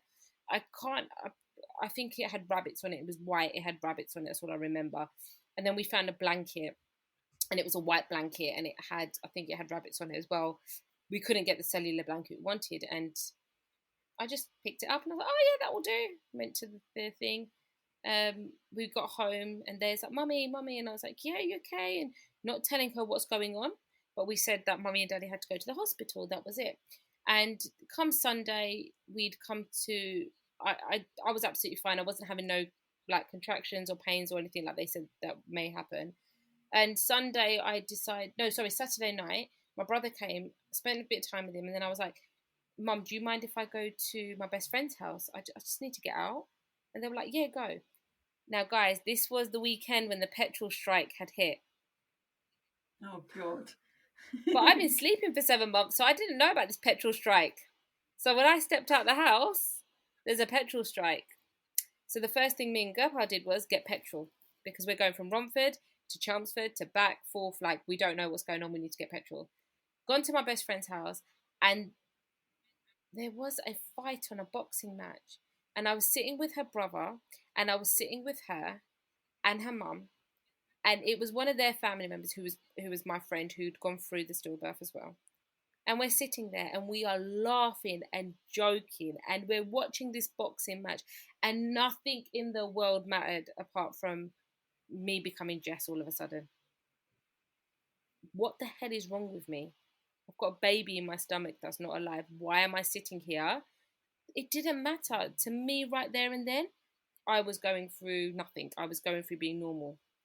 And the next day we went to my friend's house, the one who was with me, unfortunately. And we sat and we spoke and we were open about the conversation. And I apologised to her that she unfortunately had to be there. Just the fact that you're telling us, this is what we're doing, we're having a laugh. I think what comes in my mind is there's no set way that you can do this. There's not you should be acting like this or you should be doing this. It's a case of you've got to deal with it, how you're dealing with it. And that's an individual thing. Completely an individual thing. Because if you were saying that to me, I'd be like, are you okay? Do you know what's happened? Yeah. And I think it was that reality that no one had said, do you understand what's going on? Yes, I do. I'm fine, thank you. It's okay. Yeah, I know what I've got to do. So we go to hospital Monday. We get a phone call to say, we're really sorry, but there's not enough staff. Petrol strike. So can you come in a bit later? Okay, right. So let's go and get McDonald's breakfast. So even at this point, you're having what crazy conversations with the NHS. What am I doing? We're going to have McDonald's breakfast. We go into the Blossom Suite, and I said, "Look, I'm not going to make it any later. I'm just going to come in." When you get to that hospital, you have to walk in, and you walk in through the reception where you have your scan, and you turn to the right, and there's labour ward. I'm having the baby in labour ward, but I'm having it in a suite, away from everyone. So they can't hear me and I can't hear their babies. I remember getting to the door and there's people behind me because they're sitting at reception waiting for scans Monday morning. And I said, I can't do this. And Gab was like, it's okay, you can. I said, no, I can't do this. But do you know what? All I felt were these women behind me that were probably beaming to have their 12-week scan, or it was their first scan. And I just thought, what the hell is wrong with you, Jess? You're going to upset these women. Like, they're not going through it. They don't need to hear your drama. And I was like, okay, yeah, fine. And I just took a deep breath and I walked in. And I sat down. And even at this point, you're thinking about how someone else is feeling. Because you know, it's a trauma for anyone. When I'm saying to you, I lost 2 babies, both in September, you're like, oh, I had a stillbirth. You know, it's that trauma. And it doesn't matter if you're having a baby, you're not having a baby, you're old, you're young. It's a shocking thing for anyone. And we went in and they were like, are you ready for induction? I said, no, can I just sleep a bit because I haven't slept properly. I need to sleep. They're like, fine. And I slept until about 4 o'clock and I was like, okay, I'm ready for the induction. And they did it. And I didn't have a clue what it was. I didn't know that they put a tablet. I don't know what it was. I don't know what I was thinking. I was like, yep, let's go. And nothing happened. And then we had dinner. We sat and we watched a film. Gabha was, you know, in Daya's labour, he was amazing. He was there rubbing my back. He even scooped the poo out of the pool when I was in labour. Like, that's how invested he was. He was there, you know. He even, like, to calm me, he even put Simran on to calm me. But in this situation, he was very detached. And looking back, I understand why. But for me, it was very much like, I need you right now. But I didn't need him at that same time because we were both grieving, but we were separately grieving. But I was at tunnel vision. and he wasn't. He was all over the place, and I needed him to be tunnel vision with me, and he wasn't. And looking back now, I accept it, and I know why. And basically, I think it got to about 12 o'clock, and I was sitting on the bed, and as I went to get up, I was like, "Go, I need to call the midwife. I'm bleeding." Again, I've gone back to September 2020. I'm bleeding. And he's called the midwife, and she's come and she said, it's fine. And when you have a stillbirth, it goes with how you want it to go. So I was like, can I have a water birth? Yeah. Who the hell so they do. wants to have a water birth? Yeah, they do. They do water births. They give you gas in there. I didn't know there were options. Yeah. There is. You can have gas in there, you can have whatever. And I said, do you know what? When I first do start getting pain, can I have some paracetamol first? Because with Daya, I had 2 paracetamols in 17 hours. And she was like, okay, fine. But they don't examine you. You don't need to be examined. I was like, I don't want to be examined. I just want paracetamol. Yep, that's fine. I said, I'll tell you when. She goes, okay. And every time she came, she'd just put her hands behind her back and she'll just look like this and be like, okay, how are you feeling? And then I was like, I think I need to get up. So I got up and there was a set of drawers next to me. And as I've turned to lean on them, I start rocking because those contractions are coming. And she puts a mat down. The mats where if you wee, then it's like waterproof ones. Waterproof one, yeah. And all I remember saying is, "Can someone give me an orange?"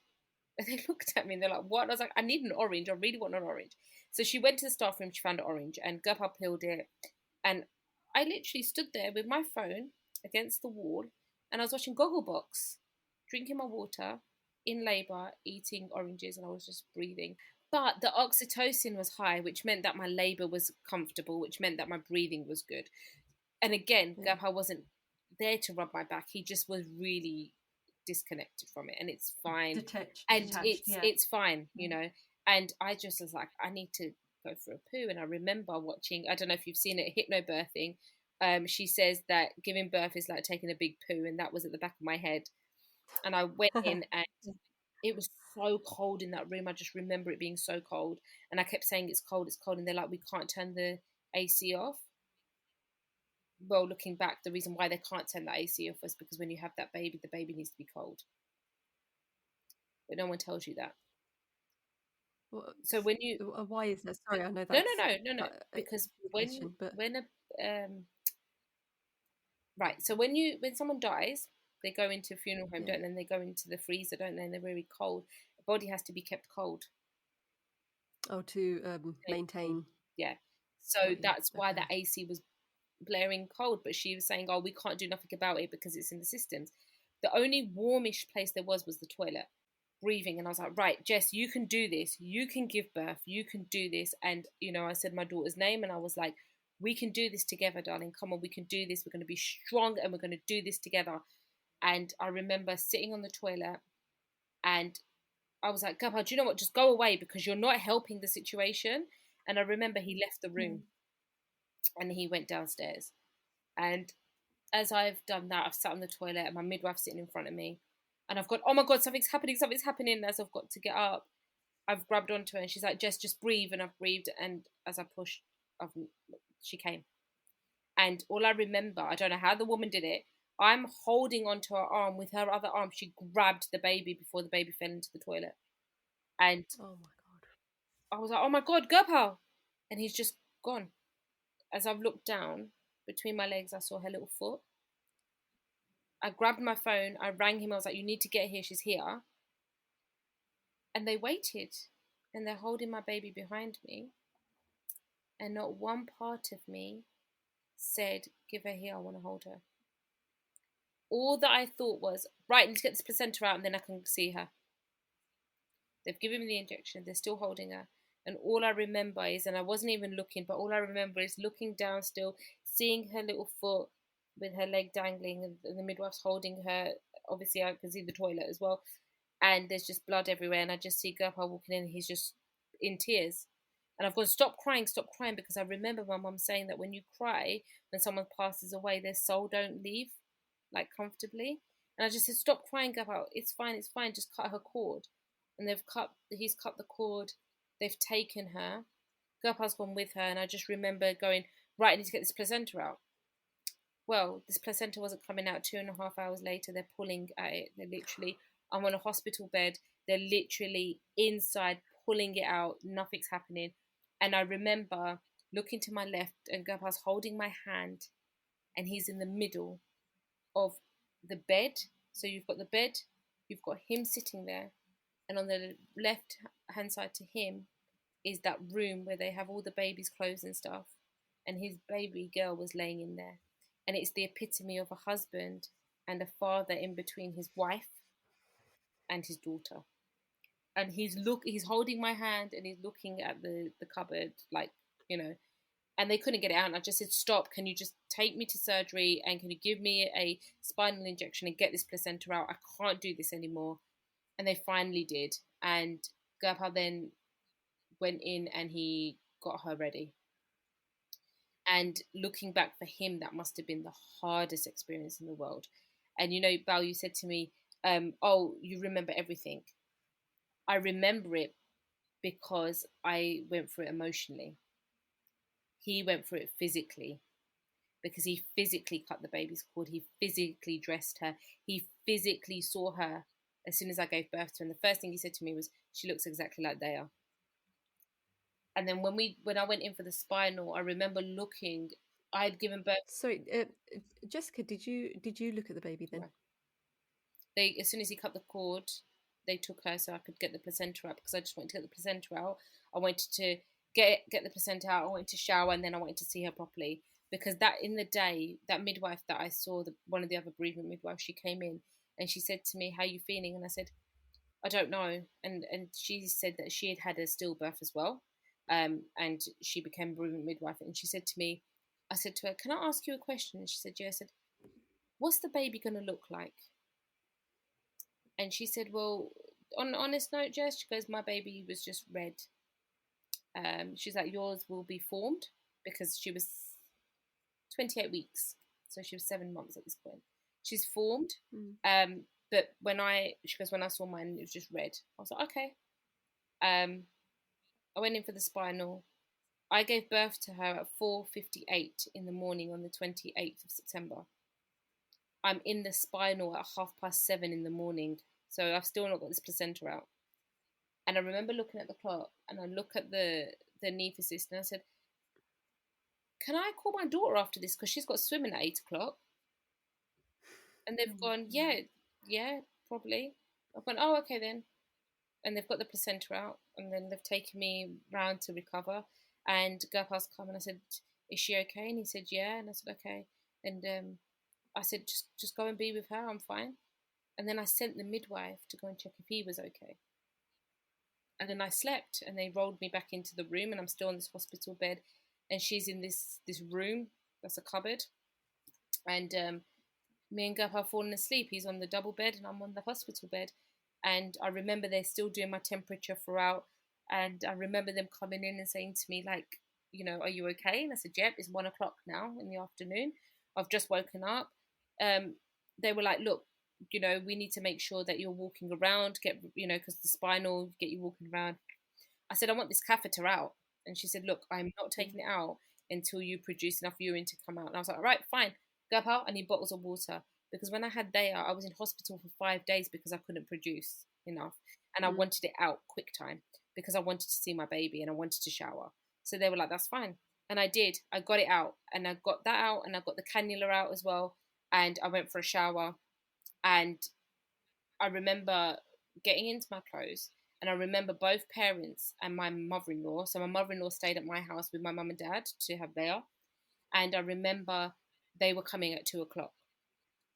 And they were like, "Are you ready to see her?" And I think it was about 1:30 in the afternoon by then. And I was like, "Yeah." And then Gurpal brought her out. And I remember looking at her. And she was dressed. But Gurpal said that the clothes that we had bought her were way too big for her. So he picked something from the drawers. And I was like, okay. And then she had a little woolly hat. And then she had a baby grow on. But underneath the baby grow, he said that he picked a vest with 2 love hearts. And she was wrapped in the blanket. So the blanket we bought from Matalan that day I really wanted it to have her name on it, because obviously we've got that one that's got our name on it that was theirs. So that friend that I was with when my body started breaking down when I had a milkshake with her, she does embroidery. So the night before we went to the hospital, she did my daughter's name. Oh, wow. And in the Gujarati culture, I'm going to say culture, religion, I don't know what it is, but they say that when someone passes, you wrap them in a white shawl. You have to have a shawl, and you have to wrap them in white. We didn't have a shawl, so we used that concept of the blanket with her name on it for her to be with when we did her cremation, her funeral, sorry. So so she was wrapped in that, and they had done a card for her. Can I ask you something? When you held your baby, I didn't hold my how baby. did you feel? You didn't hold her? That's the only regret I ever have. I didn't hold my baby. And I knew you were going to ask me that question, because it was one of my biggest regrets in life. And I don't have regrets in life, but my biggest regret in life, I didn't say I want to hold my baby. Because by the time I'd seen her, she was laying so comfortably in this cot. She just looked too fragile. And every time Girl Pal went near her, I'd be like, stop touching her, because she looked so fragile. But as soon as those midwives went over, I was fine with it. They were like, would you like a handprint and footprint? Yep, that's fine. They're like moving her hands around, her foot around. Oh, okay, that's fine. Girl Pal, don't touch her. Girl Pal, don't touch her. And they were like, how long would you like? So in this suite, you can stay as long as you want in this suite. So my parents came. My dad came. My dad bought some roses. He left a rose with her. And then both my mother-in-law and my mum came. And my mum said to me, and I'd messaged in my in-laws group, like with my brother-in-laws and my sister-in-law, and I messaged my brother just to say that I've had her. And I remember saying to them, if you want to come, not my brother, but my brother-in-laws and sister-in-law, if you want to come and see her, you can. We're with her for 24 hours, and then we're going to send her with the coronet. And they were like, okay, yeah, fine. And I remember my mum saying, Jess, this is not normal, okay? This is not normal to see a baby like this, and it can be traumatic, okay? So I think you need to message that and let your family know, okay? Because this isn't normal. And do you know what? Thank God my mum said that, because looking back, it's not bloody normal. What's normal about that? But in your eyes, that's your baby, yeah? And in your eyes, she's just sleeping. And she was red, but I just saw her as having eczema, because I have eczema, so I just thought that she had eczema. Her little hand had a bit of skin peeling off as well, and her hands were obviously up. So what we did was, because I wanted a photo, Gurpal's got photos of her in a private album that, you know, is for him. I've not really looked at them again. Looking back now, she had kind of not degraded. What's the word? There's a word. Something, you know, by that point. And we took a picture, and it's of her blanket, mine and Gurpal's hand on the blanket with our wedding rings on. And we took a picture, and her little hand is in the background, but the skin was peeling on it. So I had to make the picture black and white, because I didn't want to traumatize anyone with it. And the picture was of both our hands on her blanket saying her name, and us introducing her to the world by messaging and saying, this is what's happened. I don't know what's right and wrong. What's right and wrong? What do you play? We played Simran to her. We played Hanuman Jalisa to her, which is what I play in the mornings every day for Daya as well. Mum's like, you shouldn't play that. You should play Om Shanti. I'm like, right, okay, Om Namah Shivaya, I'm going to play that. And then I played her Daya's Bollywood list, because this is what you would have been listening to. And then we sang nursery rhymes, and there was books in there, and there was a book called, I think, Daddy and Me. I've still got it. And Gurpal read it to her. And you know, that was our time. And then the next day, I think 7 o'clock, we said that we would like them to come and take her. Now, I didn't realise, but you know, when you have a baby, you get the cot, don't you? So you have this little cot, and it comes on a set of drawers, doesn't it? Do you know which one I'm on? Like on a trolley.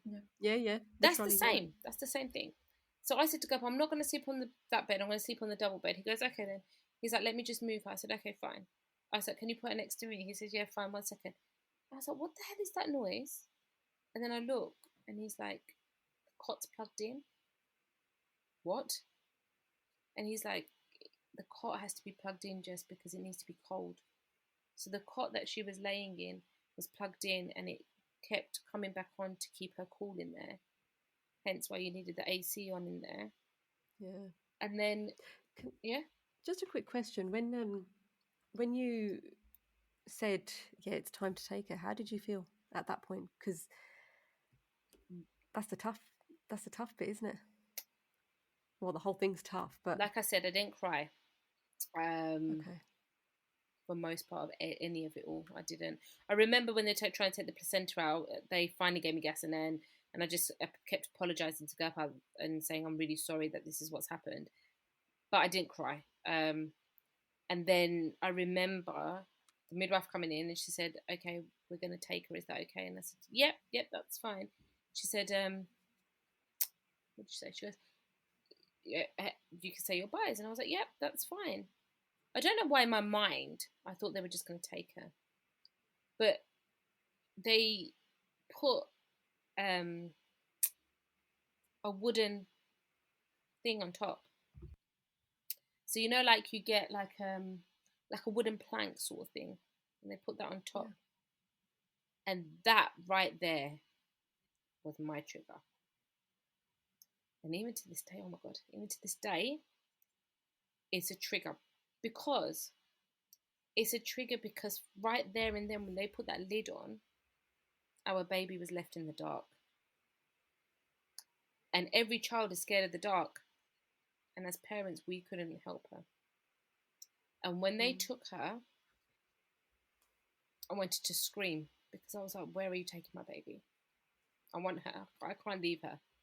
And I remember crying, and I remember going, okay, right, she's gone now, right, we need to leave. And I remember... Do you think that's one of the reasons they do it? So you understand what's happened? Almost starting the grieving process? No, the reason why they do it is because they're trolleying that baby through the labour ward. And there's other parents walking around. And, when we look at what sonographers do, what midwives do, that sonographer, that's part of his job to tell me that my baby's died. We don't think of that as the bad bit of the job, right? We always think of him as them scanning it. That midwife helped me give birth to my baby and then went across to another room and gave birth to a normal pregnancy. How traumatic is that for that midwife? That right there is a superhero. Like, I'm sorry, but it's a superhero without a cape. Your emotions turn like that, and then you go into clinical supervision and you talk about it. How do you deal with that? And these midwives looked at my baby like she was alive. They'd be like, hello, da, da, da, da, da, like, and that's what made that bubble normal. But actually, when I walked into that hospital to give birth, it rained. The weather was awful. It rained. It was thundering. The day we walked out of that hospital, we walked in with the baby. We walked out with a memory box. And the day we walked out, I remember coming out of that door and look up, and the sun was just beaming. And I have this theory that, I don't know, it's a stupid theory, but I say that it's a stupid theory, but like I say, when it's a wedding and it rains, there's something not right.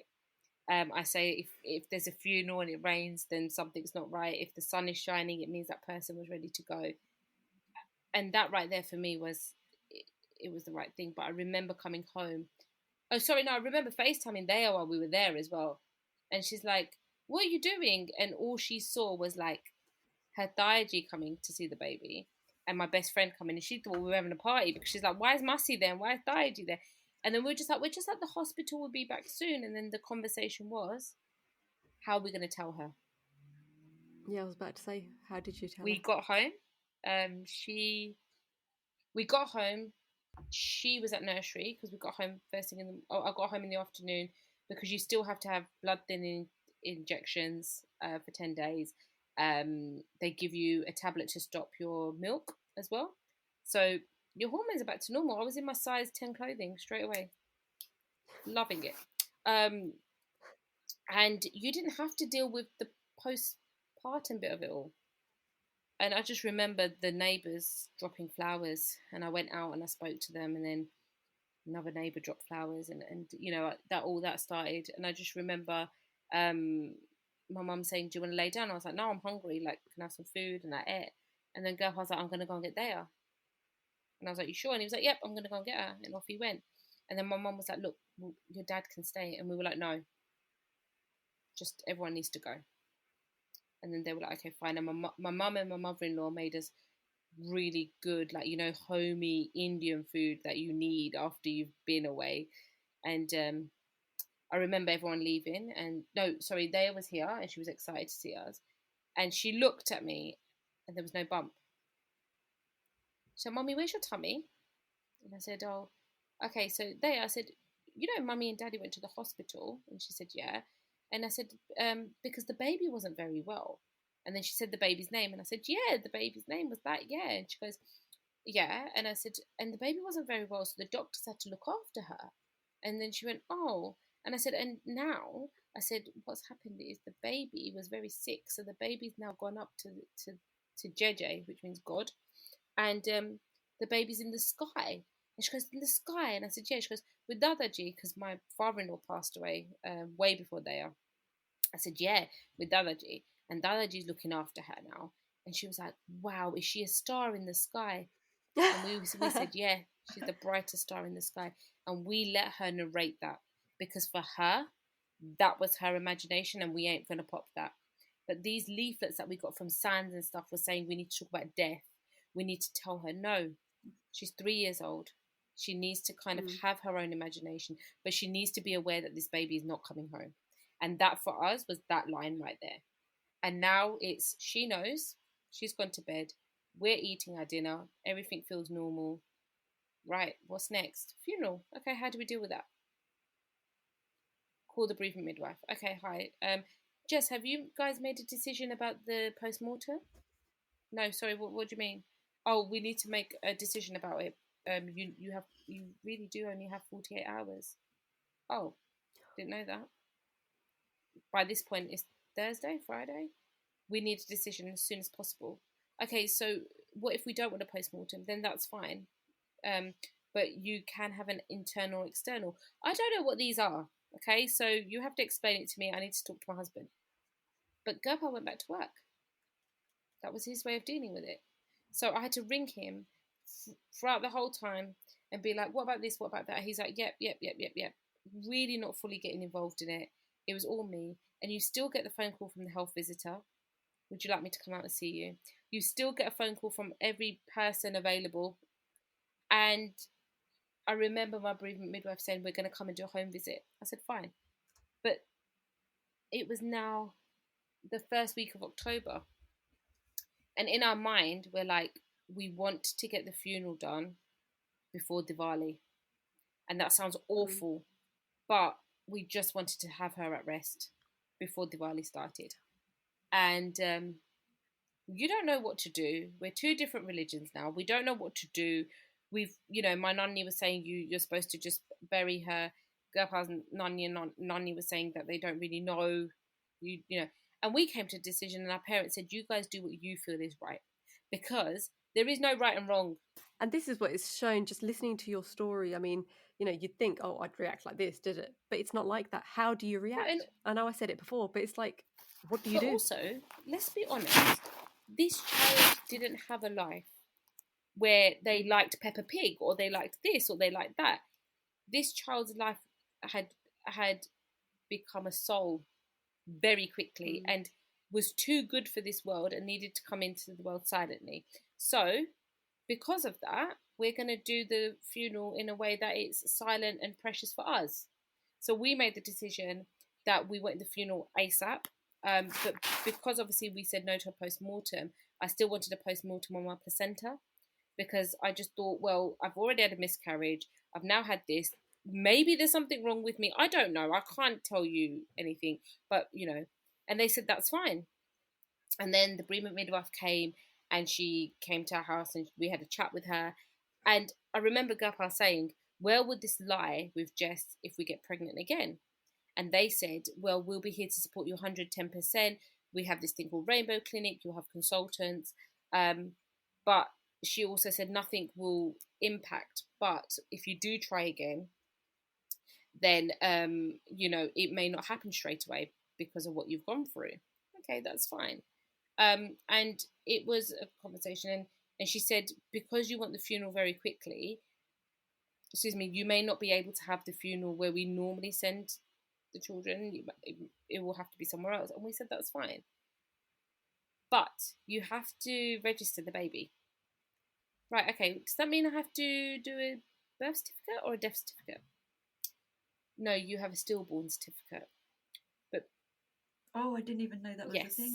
So you have a stillbirth certificate, and it's called neonatal stillbirth certificate. You get paperwork for it. It's on my page if anyone ever wants to see it. It's just the title, and it's a description of what you get. And it says like stillbirth certificate, and you ring the council and you say that I'd like to register them. They were amazing. They literally got me an appointment that day, and I was able to register her there and then on the phone. And I rang my midwife. I said, she's registered. She was like, my God, already? I said, yeah. I said, I need to get this done. She said, okay, fine, we'll be in touch. And then I got a letter from the funeral directors, and they had sent the little one with the coroner to the funeral directors, and we had her funeral on Monday the 25th of October, and we decided it's just going to be me and Gopal, no one else, because we went through that emotion and moment, and all that's going to happen is other people are going to grieve not for the right reasons. They didn't meet her. They did. Sorry, my parents and that did, but they don't need to go through that. And I think something's very, very, very important. It's not just the mum and dad that go through it. It's not that the siblings go through it, but the people that impact it the absolute most is those grandparents. Because my mum, dad, and my mother-in-law had to sit there and watch their kids grieve for their child, but they also had to grieve for their grandchild. So how do you support your child? And remember, how is my mum supposed to watch me or hear me give birth? Yeah. Mm-hmm. And still be strong for us, but grieve for their grandchild. That right there is really, really important. And I think it needs to be put out there that it's very important that we think about those people, because we don't. We think about the mum and the dad, and we should, but it's those people that do. And we just said, like, we're not going to have you at the funeral. But the strength of the mothers in this whole thing, I know we haven't spoken too much about Gopal's emotions, and that's obviously something that's if he wanted to, but what you went through, what your mum went through, what your mother-in-law went through, that just shows the strength of a mother, like you said earlier. And and that's the exact epitome of what I was saying. I'm a mother, you guys are mothers, they are mothers, and they're grandparents. So within that time, they're waiting for that text to say Jess has given birth. They've still got a 3-year-old sleeping in the other room that they're looking after to make sure she's okay. Let's not forget that there, right? And I remember, don't forget, baby loss week is the 15th of October.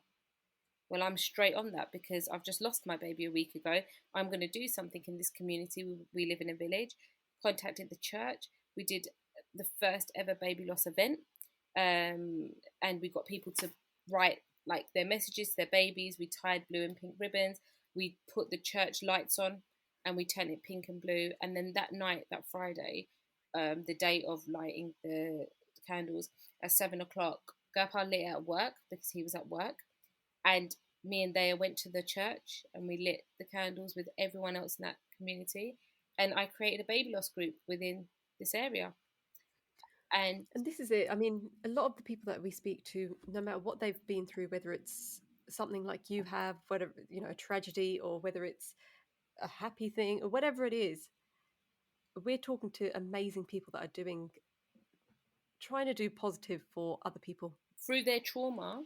That's what you can do, right? Because you've been there, done that. So you can help other people with it. The only thing that I didn't have was, at that point of when we were doing the baby loss, I didn't have that thing of grieving because my baby still was with the coroner. I still hadn't done the funeral. So now we're at a point where we're getting ready for the funeral. It's Monday and it's half term, which means that my mother-in-law can be here because she's a teacher. So she came down and she was going to have day out. My brother came down as well that weekend, and they had a baby. Obviously, my sister-in-law was pregnant. And then on Monday, we went for the funeral. We decided to wear purple. We decided to buy, I bought a tie and I bought a top and didn't know what we were doing. What do you do? Don't know. So we got there. One of my friends that I went to school with had sent flowers. And we had got a star made, flowers, star made, and a little note from Miga Pandea for her. And when we got there, we got told that they asked us if we wanted any music beforehand, and we said no. And we got there, and they had a Mercedes, and they had her little coffin in the car. So it wasn't like, you know how you have a normal coffin where they show it, they don't. It's literally at the back kind of thing. And they said, would you both like to walk it in? And we said, yeah. And we both held her side by side, and we walked her in and put her down. And what we didn't know is that when you do have a stillbirth or a neonatal death, you don't pay for it. I think you have to pay for a headstone. I'm not quite sure. We took the option of cremation because that's what we believe in. That's what we know. Let's be honest. And also, we didn't want to put her in the earth because for us, it would always have that connection of going back. And how would I be taking Daya back every Diwali, every birthday? It can leave an impact on her. She's a star in the sky for Daya, and she'll always be our daughter. She'll always be Daya's sister. So we decided to do a cremation. We got there. What did we do? I did. Gabha did Bart. He did Bart, and while he was there, he also said, "Please give strength to my brother and my sister-in-law who was in hospital on that day as well." And we just said, Waheguru, please look after her and keep her close to you in the darkness. That's all we can ask for. And then I did like a little bhajan, and I did like a little prayer. And then we just sat and we listened to Simran and we listened to Hanuman Jalisa, and we just sat with her and we just spoke. And, I was in tears because I just thought, at that point, I'm crying because that's my baby. Yeah, but I'm not grieving it. I can still feel that heaviness on me. And we went out, and where they had the little plaque to say the name? The name was wrong, so the man had to go back, and we just stood there, and I just said, "Can I take these flowers?" And my mum said, "You're not allowed to take anything. You can't take anything. Okay, fine." And as we were walking away, I didn't want to walk away because I didn't want her to be gone, even she had gone. And as we got in the car, it was 4:10 in the afternoon, Monday the 25th of October. And we get a message to say that my brother's just had a little boy at 4:11. October. So he was 4 months. He was 4 months early. And he was born a minute after my daughter's funeral finished. Oh. So wow. Reincarnation is an amazing thing. And his name is actually meant as protection. And my brother's very protective of me, and I've got a gut feeling that he will be over there, and he is over my daughter as well, So that for us was a blessing. When we left, it was a very quiet thing. We went to pick Day up, everything was normal again. And then I got a phone call on the Friday. Before the funeral, me and Gopal did go Gurdwara as well, with Daya. And then on the Thursday, I get a phone call to say her ashes are ready. Right, okay, going to get the ashes. Mum, would you come with me, like my mother-in-law? She said, yeah, that's fine. And before we went, I went to Barking Gurdwara. I did Mother Deg, and then I was like, right, we're going to go. And she's like, yep. And I remember my mother-in-law saying the most heartbreaking part for her was when I walked in and said, hi, I'm here to pick up my daughter's ashes. And it was just a little bag. It was like one of those little bags that like, I'm going to say Tiffany's bag. It's obviously not, but like that sort of shape sort of thing. So thank you, and then you have the little paper that goes with it, and we bought a home. Now we know we're not allowed to do that, right? We're not allowed to do anything like that. But we bought a home because I didn't want to leave her there, and also it was Diwali, so we wanted her to be at home with us just up until Diwali, and then we were going to do the cremation, spread the ashes. So when the bereavement midwife came, we said we want counselling. They offer it to you straight away, the therapy, and she was like, "No, you have to wait 8 weeks." No, I need it now. No, you have to wait 8 weeks, but I'll refer you. Okay, fine. So on the 14th of November, we did her ashes at the local marina where I used to walk. We had my mum, dad, my brother came as well, even though his child was in neonatal care, and brother-in-laws and sister-in-law. And I remember walking there and Gerhard just saying a few words, and then we spread it at ashes, and I just remember screaming and saying I'm sorry and saying it was my fault. And I literally, honestly, you know where you go into that trance of I'm going to jump into this water and grab her in a minute. I went into that mode, like I literally was about to jump in and grab her. And I just remember screaming, saying I'm sorry, and then turning to my mum. I'm okay. Turning to my mum and like my mother-in-law and hugging them, and I said, "It's my fault. Like, how can I let this happen?" And they just said to me, like, "You didn't." But mum guilt is the worst thing in the world, right? If our kids don't eat, we're like, okay, fine, go to bed. But you're sitting there thinking, oh my God, I wish they had. And, we all do it. So part of me was like, my mum guilt was there. How did I not protect her? Why did I not protect my child? I let this happen, It's no one else's thing. It's mine. Like, that's it. And even to this day, I will blame myself, even though I know it's not for me to blame. It wasn't in my hands. It was out of my control. And the most weirdest thing, because she was supposed to be due the week of Christmas, I made baubles, and the baubles had a disc in it with her name on it and a star inside and some like diamonds, and I gave them out to everyone. And I was like, this is yours, guys, on Christmas, I wanted to put it up on the tree. And yeah, and then I remember my nan saying to me, Jess, you need to give something out. Now the ashes are done, you need to give something out to the nursery. No, sorry, after the 13th day. So on the 13th day, you need to give something out to chocolates or something to kids just to kind of celebrate the life. So instead, we bought wooden stars, and all the kids at the nursery, they decorated it to put on their Christmas tree, ready for their Christmas tree. Yeah, did it, and she did it with her little sister's name on it. And even to this day, she's the biggest star in the sky. She talks about it every day, even to a point that she made a point to paint a picture from her for her dad and said, Mum, you're going to throw it in the sky so she can see it. And I was like, you can't throw it in the sky. She goes, it's okay, we'll get a lantern. And then she even wrote her name. Oh, that's a good idea, isn't it? That's quite smart. Very smart. And then she's like, and she even wrote her name. She said, can you tell me how to spell her name? And did a love heart and wrote her name in her dad's Father's Day card, which made it a lot more real for him. But she keeps her alive. She thinks that, the song Like a Star from Tayo Cruz, it says it's all about her sister.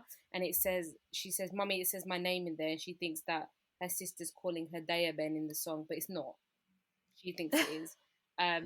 But don't be telling her that it doesn't. And the thing is I think we need to be aware as well that Christmas obviously was approaching after we'd done the ashes. Yeah. That's when the grieving started, because that's when our daughter was supposed to be here, and that's when it got harder and harder and harder. And it was very much, the due date was hard. I should have been getting ready for labour. I should have been with my daughter. What's going on, And I think, like, we, me and Guppa kind of just dealt with it. That's all we did, was deal with it. And then it came to getting a letter from the hospital to say that therapy is now available. Now, you get therapy, you get 6 sessions, and you can do it by yourself, you can do it individually, you can do it together. So I said to Guppa, can we do it together? And he was like, no, I don't need therapy. I could talk to your mum. I was like, listen, you can't talk to me because I can't talk to you because I don't know what I'm talking about. I can't do it. So he agreed to it, and we did therapy. And it's the best thing we've ever done, because it's the way we open to each other and we can console each other.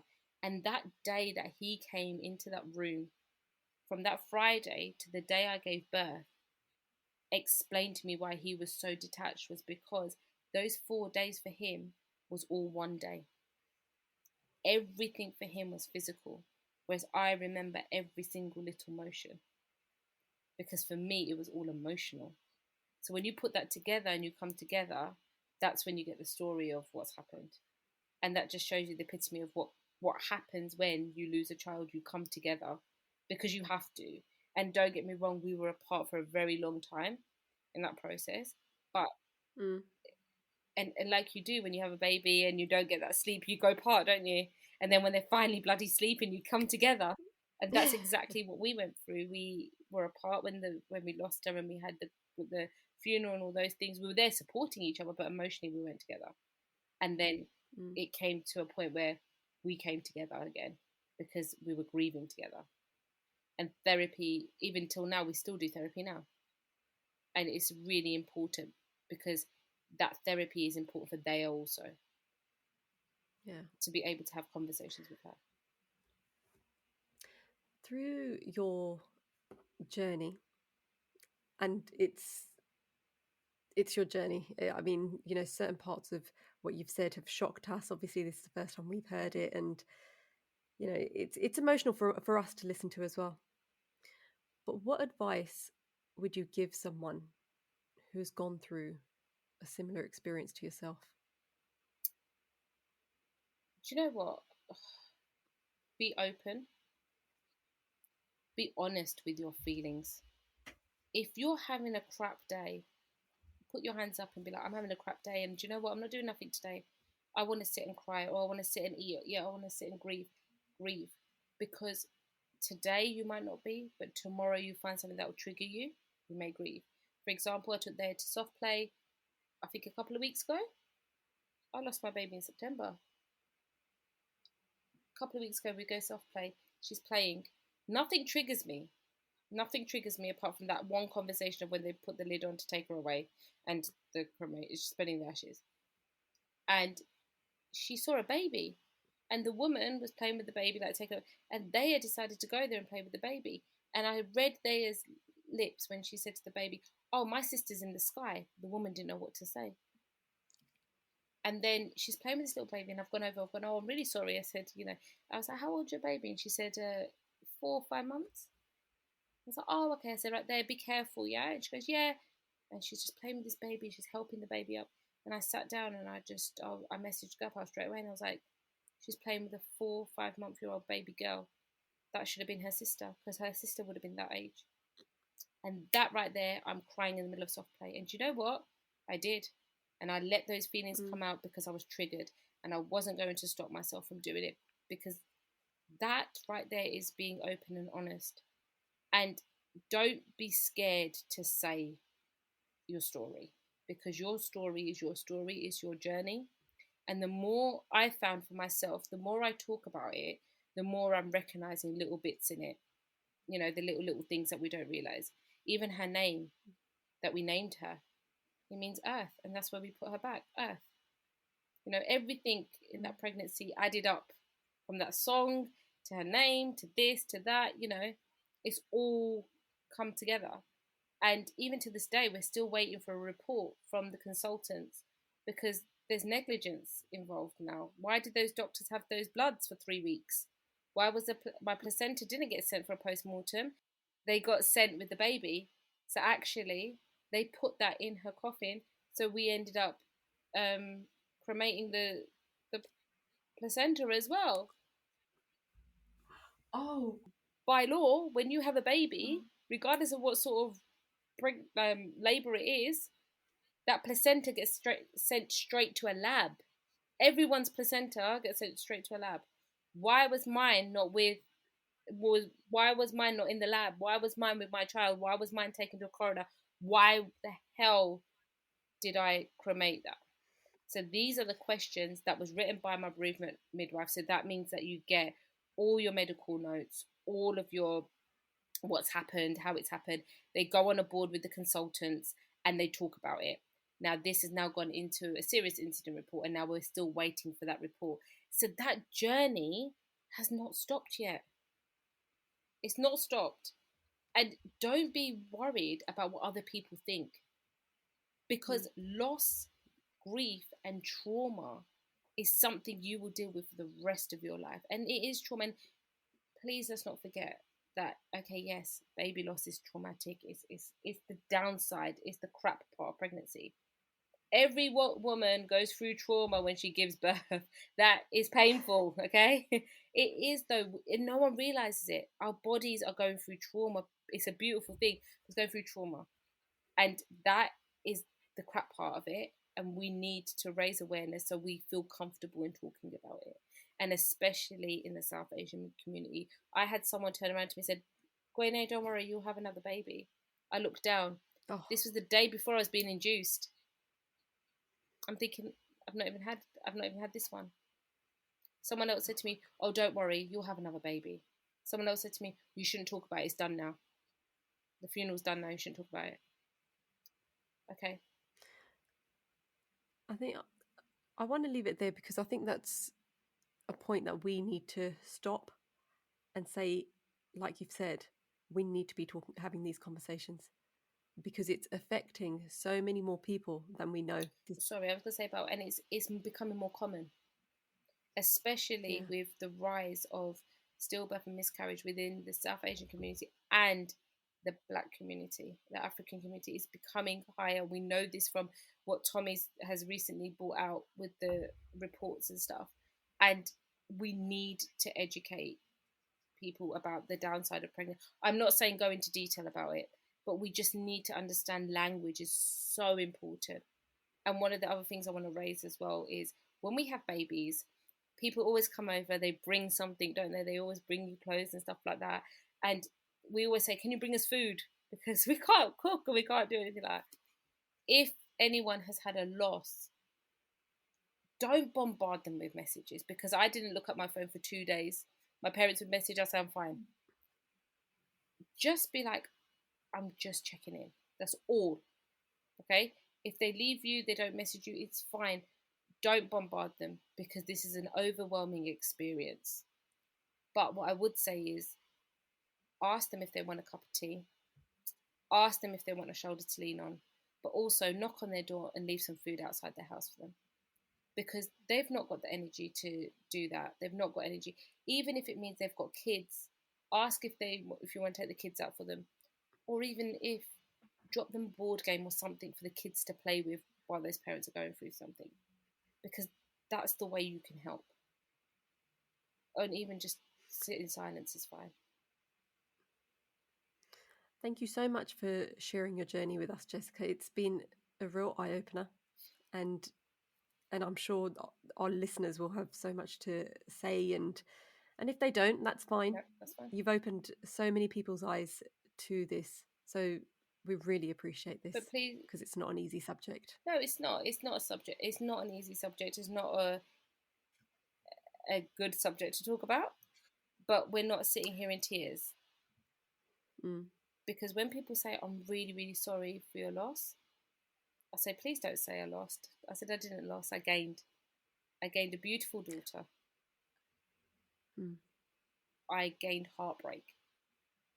I was just about to say, I was just about to end this podcast on that. It's baby heartbreak. I've actually written it on my book. It's not loss. And that's exactly what I was going to do. Baby heartbreak. That's it. And, moving forward, if there is another baby that's blessed, then, that will be an everyday. Let's take every day as it comes, because with that comes a whirlwind of emotions. But, you keep that baby alive. That baby's not physically here, but, we'll celebrate her first birthday. We still do the normal things, because that's what we do. We need to keep them babies alive. But thank you so much, ladies. Thank you. Thanks very much, Jessica. That's goodbye from me. And goodbye from me. Follow us on Instagram and Facebook, changing_suits, and subscribe so you never miss an episode.